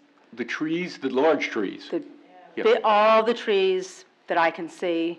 I haven't driven on the property, but all the trees on Whippany Road at the South Campus, what we've discussed today. You and I had quite Yes. a So I back and wanted, forth dialogue I just on it. wanted to say Yep. it for the record, I don't know how to make it official, but is very, very upsetting. And I thought, I know I'm late to the party, but I thought that I had followed this, not here, but through various other ways, and people that had sent plans and sent notes and everything, the development of that. And last I knew, retail and a hotel was tabled that was going to be on Whippany Road. I just had no idea, and I know I'm not alone in this, the level of demolition that was going to happen. You're looking at, So, Madam, let me just finish with- excuse me. Sorry. Excuse me. Okay. If you're willing to listen to an explanation, I'm going to try and give you one. Well, I was just okay? going to say that Because I'm going to there's do... several things taking place out there at once. Number one is we're abandoning the old driveway. Got it. Number two, we're realigning that driveway with Whippany Road and Parsippany Road to Right. Bayer Boulevard. You'll have one traffic signal to make that safe. Right. So the entire right there is in turmoil. Number two is the fact that MetLife, a 200,000 square foot facility, was approved by the planning board to come in that front portion, which is allowed by zone. It's called the OBRL zone. We never touched it. We never touched it. So that's construction's underway. A massive piece of construction. I'm not disputing that or arguing that. I'm talking about there are and I know the intersection that you're talking about is down, it's where those two homes are. That's right. Flat. I'm not talking about that. I'm going towards the nursing That's home where area and all that. That's where MetLife is, yeah. Right to the sidewalk. There's trees that were taken down, 10, there's about, and I'm going to go tomorrow and I'm going to count them and foot it all out because I'm going to do what you told me to do, to go to the engineering department. You're Is that you? welcome to Dave? look at the site plans. Yeah, I understand it more because I just find it hard to believe that we would just let them go. I'm not anti-government development and do all that, but we okayed a plan to just go level a whole, trees down like that without, the building is not going to come to the There are several sidewalk. very large trees there, and I agree. I was on the site, I've been on the site, walking around the site, and people taking pictures, et cetera. There are several large trees. You're talking as though there were a forest there. No, but Never was- still, But there are large 400-year-old trees there. But And- they're 10 feet from the sidewalk. I don't, but I'll verify when I see the plan that the building's going to go to the sidewalk. I understand your concern. I spend any more time. The reason why those, That's not nice. those That's really rude. trees, the trees nearby the sidewalk have come down is because what's gonna happen is the road's gonna be widened. I see that. They're What they- beyond the... No. From the nursing home, from the point of the nursing home, Mhm. there's gonna be an additional lane. Yeah, I see that because the poles are already Gonna up. go from see that. From Eden to Bear Boulevard, and that's to function to relieve some of the stress on Yeah. Whippany Road. I see that, and that will allow us, in addition to that, there's gonna be a significant amount of planting of new trees I on know. that. My point is that it was sad to see, and it's upsetting to see the trees just pummeled, in my mind, in disregard, because the poles are up. These are trees that are on the other side of the pole. The trees were, I doubt the building, MetLife, is coming that close to the sidewalk. It's gonna be set back It's- 250 feet. Right, so my point is that I think with a little bit of more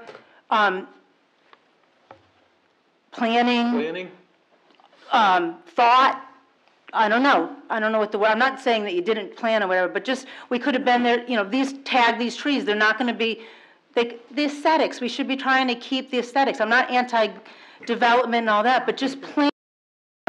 David, are you familiar with the site plan? If on you- that one? We're very careful. There's no from way a those. planning standpoint, we don't like to see a tree taken down. Okay, but there's. And if a tree were to come down, it comes down because of several reasons. Number one is a widening of a road issue. Number two, would the tree's root system be challenged as a result? What is happening? Would we be left with a dead tree? Fair enough. I as a just wanted result of to, it? fair enough. But I I don't think know your all the concern details. is genuine. I think it's real, but I can assure you that we painstakingly look at these plans and mark tree by tree. Nobody was happy with the taking of those trees. No, They were it's massive. trees. And then, and the other and I'll research it more and have a better understanding, so thank you, in all fairness. The other concern that I had is the small, those small historical structures? Oh, yeah, The small one is crumbling. right.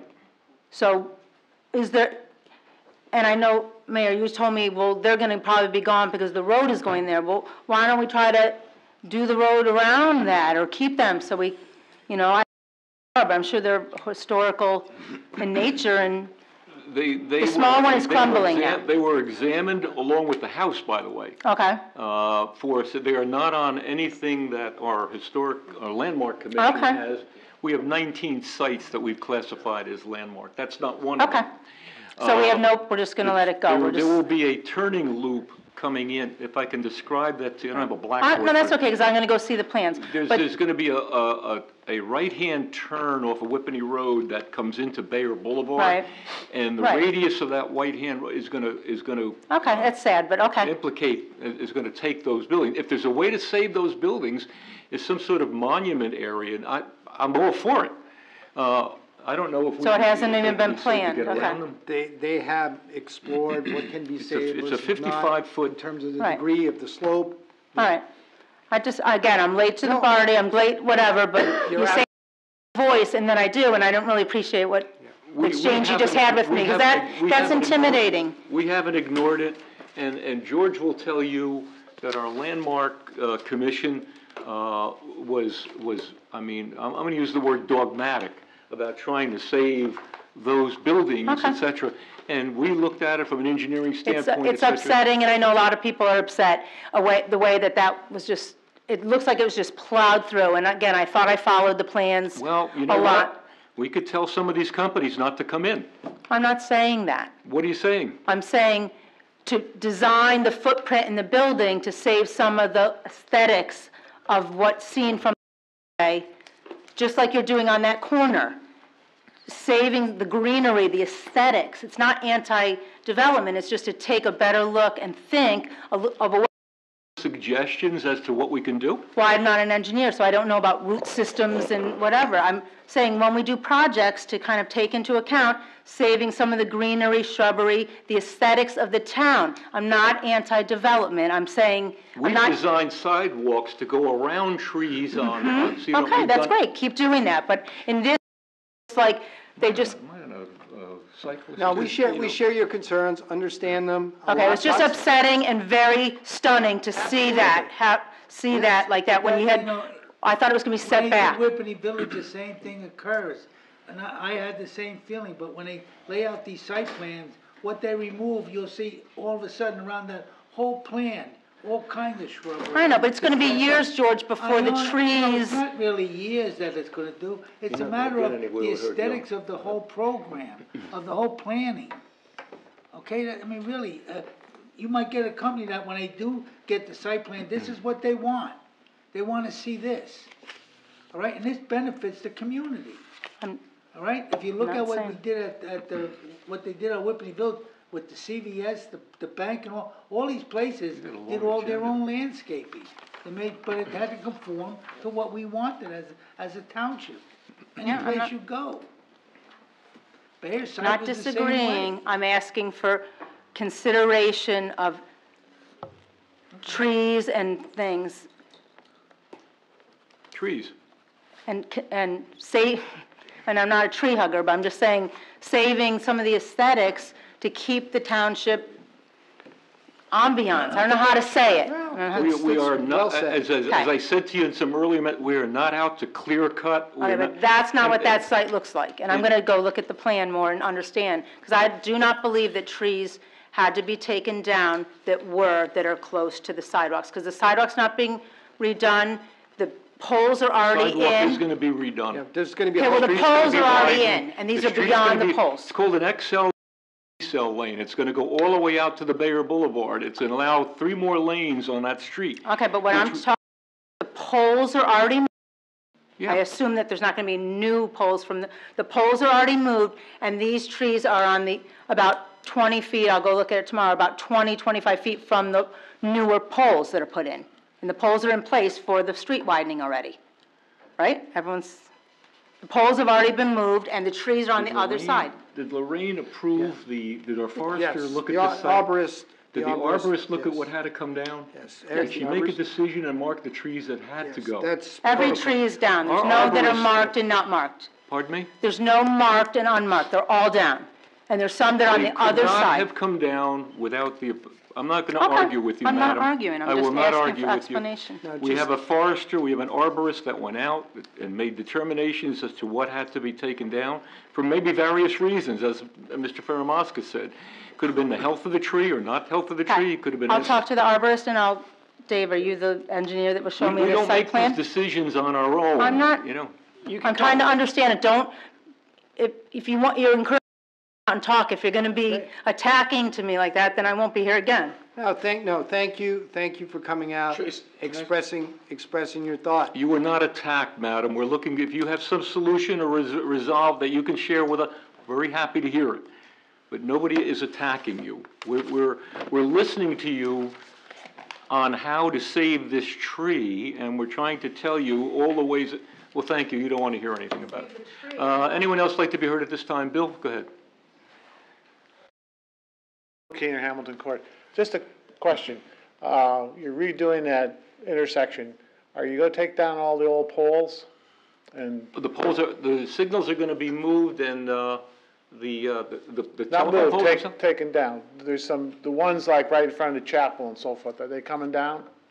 On the chapel? The lighting? The Yeah, lights, yes. the signal lights. Yes. There's also a pole there with a light on it for the cop that used to stand there. Is that going to come down too? The intersections being realigned, so there's no need any longer for that. There's been no need for that pole with the light on for the last 30 years. We understand that, and the county wouldn't allow us to remove it. We took it down, 6 years ago. We took down the light in the county.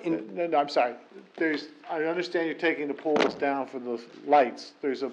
That's the signal lights. I'm talking about a wooden pole that's been there for as long as I can remember, 50 years, with a light on it to show on the cop who used for to a traffic stand. officer? Officer. Floodlight. Yeah. Floodlight, right, there you go. Great terminology. Is that coming down too? Because it's been there without being used for 50 years. We'll look into that, because there'll be no reason for it, because nobody will be standing there light on a pole for no reason. It's been, I think, been disconnected for 40 years anyway. You know, I'm just bringing it to your attention so it comes down. Thank you. I don't want to see it. But the other question I have is I heard there's going to be homes on the South Campus? No, that, we were very clear, that the Township Committee, from an ordinance, affirmed that we will uphold what's called OBRL, Office, Business, and Research Labs. Somebody asked me, I said, no, I haven't heard that. I heard There the was a request of this committee to change the ordinance to allow for 350 homes, but unanimously, this committee decided that we believe in the integrity of OBRL, and we want to see it maintained. Actually, I wanted just a quick answer. I knew what you were going to say, but someone came up, and I'd like to quench rumors right up front. There are plans, there are longer range plans now between Bayer and MetLife for what's known as an extended stay hotel. Yeah, I heard that. We favor that, and it's probably allowable in the OBRL. There will be no residential. As I said, that's what I heard, that's what I knew. There is going to be disruption on the other side of the street, because by the quick check on the other side, by the bank, the realignment of the intersection is going to be in a widening of that road so that it, yeah, so there'll be some disruption that you'll see there, as well. Yeah, absolutely. I just want to address Tracy for a minute. Who? Tracy. Oh, God, go ahead. Tracy, I just want to answer your one question. I don't know that much about the actual plan that's taking place in the area you're concerned with. I've noticed it too. I've passed it every day. I live, where I live by Salem Drive School. But now I will get with John, who's engineering, and take a better look at it. But I'm going to assure you something about our arborist, Lorraine Konopka. And Lorraine Konopka left about 3 weeks ago. But this site plan was worked on, obviously, much long, before she left. And I've dealt with Lorraine Konopka quite a bit. Even at my own house, I had to beg her to let me cut trees down to put a pool in. So the one thing I'll tell you, and I'm going to take a good look at it too, but with the tree, they have a drip line. The furthest out limbs, straight down, is where the roots can be compromised if you dig. That's why a lot of time when you do construction, it looks beautiful for a year and then the tree's dead. And then it costs a lot more money to take the tree down because it's close to a new structure. So I don't really know that project that much, but I could assure you that if you do get with Dave and you do look at the plan, Lorraine Konopka will have some kind of explanation on why so many trees were cut down. I was curious on why they cut all the trees down also, but I know Lorraine, and she was so by the book. She used to drive me crazy sometimes, but I know her heart was in the right place and she's smart. But, you know, we're all here available to work with you, and you can call anytime. And if you're not satisfied with what you get from engineering, any of the guys will talk to you further. But I know as a project, it has to be done to widen Whippany Road, and we all sit at Whippany Road, and I know a structure's going in there. But I'm sure if you get with Dave, you'll see why Lorraine recommended all of those removals, and there's probably some kind of an answer. Thank you for being respectful. Floor is still open. If anyone else would like to discuss anything with the Township Committee? 11 o'clock, Motion to guys. close. Okay, motion to close. All in favor? Aye. Okay, Mr. Administrator? Okay, we have the approval of the Township Committee minutes, of the regular meeting of February 26th. May we have a motion for So approval? moved. Motion, second, all in favor? Aye. So approved, ladies and gentlemen. Next portion of business, public hearing and consideration of adoption. We have two ordinances. One is docketed as ordinance number 4-15. This pertains to new resident and non-resident pool membership fees for the 2015 Bee Meadow swimming pool season. We have the proof of publication that the ordinance and the notice of introduction appeared in full in the March 5th issue of the Daily Record. May we now have a motion to convene the public hearing? So moved. Second. Second. All in favor? Aye. Is there anyone in chambers wishing to be heard concerning ordinance number 4-15? Hearing Motion to none, close. seeing none, we have a motion to close. and Motion to second. close. All in favor? Aye. On adoption now, be it resolved that an ordinance entitled an ordinance of the Township Committee, amending and supplementing section 125-4, entitled Recreation Department Fees under Chapter 125 of the Code of the Township, entitled Fees, with the inclusion of new resident and non-resident pool membership fees for the year 2015 Bee Meadow swimming pool season, be passed on final reading, and that a notice of the final passage of the ordinance be published in the March 19th issue of the Daily Record in accordance with law. May we now have a motion on adoption? So moved. Motion, second, on roll call for adoption. Mr. Gallagher. Aye. Mr. Ferramaska. Aye. Mr. Bruno. Aye. Mr. Capola. Aye. And Mr. Franciulli. Aye. So adopted. Got that.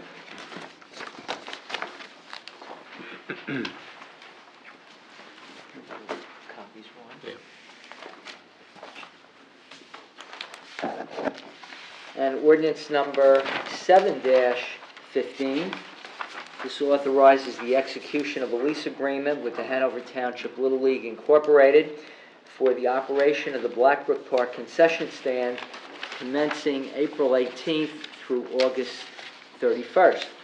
We have the proof of publication that the ordinance and the notice of introduction appeared in full in the March 5th issue of the Daily Record in accordance with law. May we now have a motion to convene the public hearing? So moved. So moved by Mr. Bruno, seconded Second. by Mr.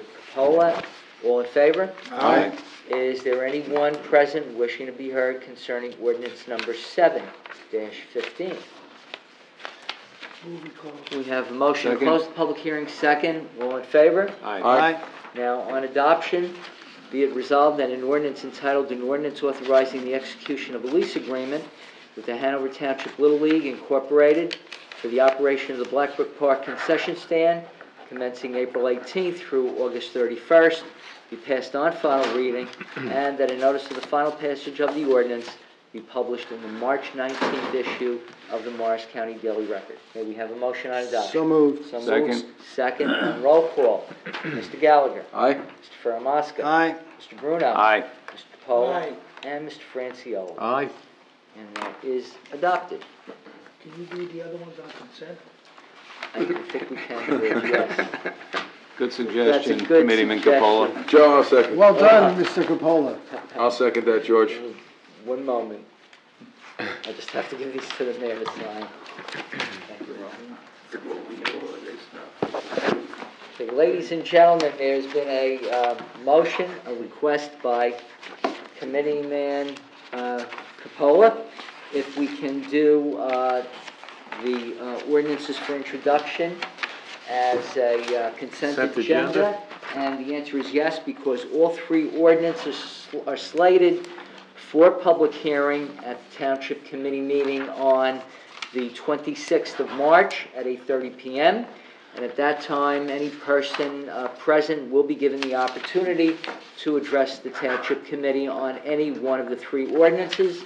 And all three ordinances and the notices of introduction will be published in full in the March 19th issue of the Daily Record in accordance with law.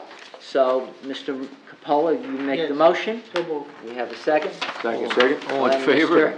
Gallagher, on roll call on the consent agenda on introduction. Mr. Gallagher. Aye. Mr. Faramaska. Aye. Mr. Bruno. Aye. Mr. Capola. Aye. And Mr. Francioli. Aye.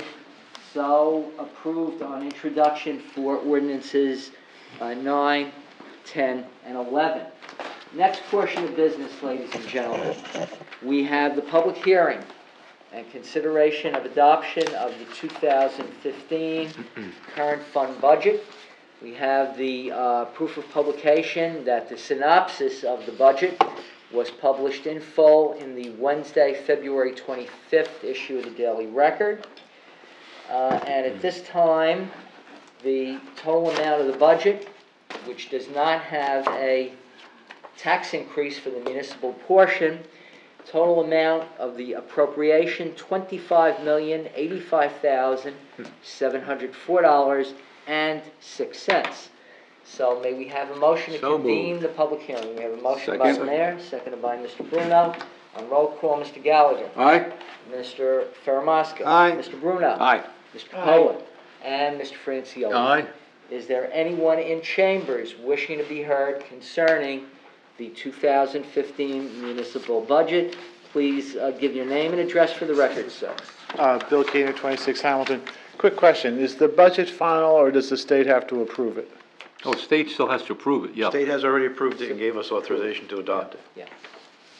Who said, you aren't said that. I'm sorry? You gave me that information, right? The state has already approved it before we approved it? The state has to review it The state before we're has- allowed. Oh, to- you are, I'm sorry. Sorry. And the state Try has again. reviewed it, and they have given us authorization to approve. There, Oh, in okay. certain years, there's no bill as something as a self-examination. But this year, we had to submit the full budget for approval by the State Division of Local Government Services. And as Mr. Esposito pointed out, we did get approval. 2 out of the 3 years I can, I'm sorry, Yeah, 2 out of go 3 ahead. years I can approve it. Right. Third year, the state has to approve it, and this is the third year. However, we have one little quirk this year, which we didn't anticipate, and that is before the Township Committee takes action to adopt the budget, the State Division of Local Government Services advised Mr. Esposito that because of a change in state aid for the school district, we have to do a change on introduction to adoption for $576, I believe. Yes. So 0.03% of our budget So is being changed. because of that, the bureaucracy in Trenton has spoken. So after the Township Committee closes the public hearing before adoption, they have to approve this resolution for $576. Just a question, as a budget person of many years, how did the 6 cents get left in the budget? It's because we have to figure out reserve for uncollected taxes, and it's a straight percentage of our budget. And whatever that rolls out to be, we have to keep as it is. So our reserve is 95% of our budget, Okay. so that's Yeah, 6 that's cents. how the change comes about. When I was an auditor, I started examining why there was a 6 cent. There's one line in the budget that has changed, and it always stays that way. Thank you. Anyone else wishing to be heard concerning the budget? Hearing none, seeing none, may we have a motion to close on the public hearing? We have Second. a motion by Mr. Capola, seconded by Mr. Bruno, on roll call. Mr. Gallagher? Aye. Mr. Faramasca? Aye. Mr. Bruno? Aye. Mr. Capola? Aye. And Mr. Francioli? Aye. Now on the resolution, it's a resolution of the Township Committee approving the budget amendments to the 2015 current fund budget. May we have a motion on the approval of the amendment? So moved. So moved by Mr. Francioli, seconded by Mr. Gallagher. On roll call, Mr. Gallagher. Aye. Mr. Faramasca. Aye. Mr. Bruno. Aye. Mr. Capola. Aye. And Mr. Francioli. Aye. Now on adoption, may we have a motion on the adoption of the 2015 current fund budget? So Second. moved by Mr. Capola, seconded by Mr. Gallagher. On roll call for adoption, Mr. Gallagher. Aye. Mr. Faramasca. Aye. Mr. Bruno. Aye. Mr. Capola. Aye. And Mr. Francioli. Aye. It's a done deal. The budget is adopted. Good job. And Lady Capola. Aye. And Mr. Francioli. Aye. And raffle applications for 2827 and 2828, the Morris Plains Home and School Association. One is a 50-50 on-premise, and the second one is a tricky tray for casino night. Move to be We have a approved. motion by Mr. Capola. Second. Second by Mr. Bruno. All in favor? Aye.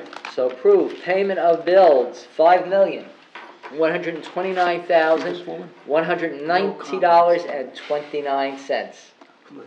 Are there any questions about our bills? Move to be approved. We have a Second. motion, second, all in favor? Aye. Bills are approved. Mr. Chairman, members of the Township Committee, that clears the agenda of the Administrative Township Clerk, and I thank you. Thank you, Joe.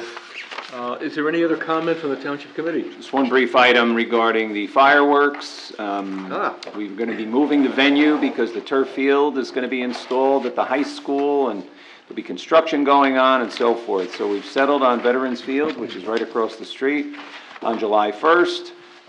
Hopefully everybody will be able to make it, and we have some work to do on the logistics, but we look forward to the fireworks continuing as always here in Hanover. Thank you. Little League opening day. 4/16. Two quick ones, Mayor? Absolutely. First of all, it looks like, I think the winter might be coming to a close. I'm not gonna say any more than that. I think we're in shape, maybe one more storm, John. But listen, real quick, I said last year, I sat up here and listened to Bob Bruno refer to the polar vortex, and I don't know what this winter would be classified as, but it was long. And I just want to say the DPW, once again, was fantastic. We had a lot of ice. They did a great job. We had more ice than we did snow. In our town, we had a lot of blacktop. The guys did a great job, and we all appreciate everything they did. And the only other thing I want to report is Tuesday night, the School and Park Traffic Safety Advisory Committee had a public hearing at Mount View Road School. We all got together, we listened to a number of concerned residents and got very good suggestions, some good feedback on the improvements we've already made. And I just want to thank the Township Committee once again, because it feels pretty good to stand in force with a bunch of people trying to achieve the same thing, and we really feel like we're making an impact, and so do the residents. So thank you, everybody on the committee. Thank you, Mayor. Thank you. And we laid out our goals for 2015. You'll see those improvements shortly. That's it. Very good. John? Good. No? Very good. That's it, George? All right? No. Okay. Motion open to the public. Motion open to public. All in So favor? moved. Aye. Okay, floor is open once again, ladies and gentlemen. Anyone would like to address the Township Committee? There's no one here, so I have a question. What are you gonna do about parking it for the fireworks? We're going to be meeting next Friday about that, Mr. Keener, and that could become a little bit of a challenge. We're going to look at some combination of the Birchwood down at Stony Brook, maybe run some shuttle vans. We have a little work to do there, but we're determined that the event will go on. Well, that's good, I'm glad to hear that, but I live close enough to the high school to know that they have to be parking from my house, and it's 2 blocks away. Yeah, we're anticipating that there's going to be some planning that'll have to go into it, but we're determined to make it work. Good, excellent. Yeah. Glad to hear it's gonna be. Need to maintain our patriotism. Thank you. You're welcome. That we do, by the way. Motion to close the I public. want to make one comment before we close, because I'm always upset when we have a resident that leaves and may not feel they got satisfactory answer by being here, because I encourage everybody to be here and to comment, etc. The young lady, the woman that just spoke on behalf of the trees that are being taken down, has been on a social network with me for most of the afternoon. 2 hours, maybe more, 3, and is now here. I guess what I'm trying to say is that our best explanations to some of our citizenry is not going to be accepted. And that's certainly her prerogative and anyone's prerogative. But I'm not happy that the individual did not come away feeling that she got a satisfactory answer. You know, it is not as though the Township Committee is out to destroy our environment. All of these aspects of the tree life, and believe me, I was out on the site there this afternoon, as I even commented to, was it Tracy? Tracy, and looked at trees that could make you cry, that had to come down. So again, I'm disturbed by that. Nothing I can do about that. Comes with the territory. What can I say? But I'm sure she will not be happy in any event. So having said that, there was a motion to adjourn? So moved. Okay, Second. all in favor? Aye. Gentlemen? Motion carried and meeting is adjourned.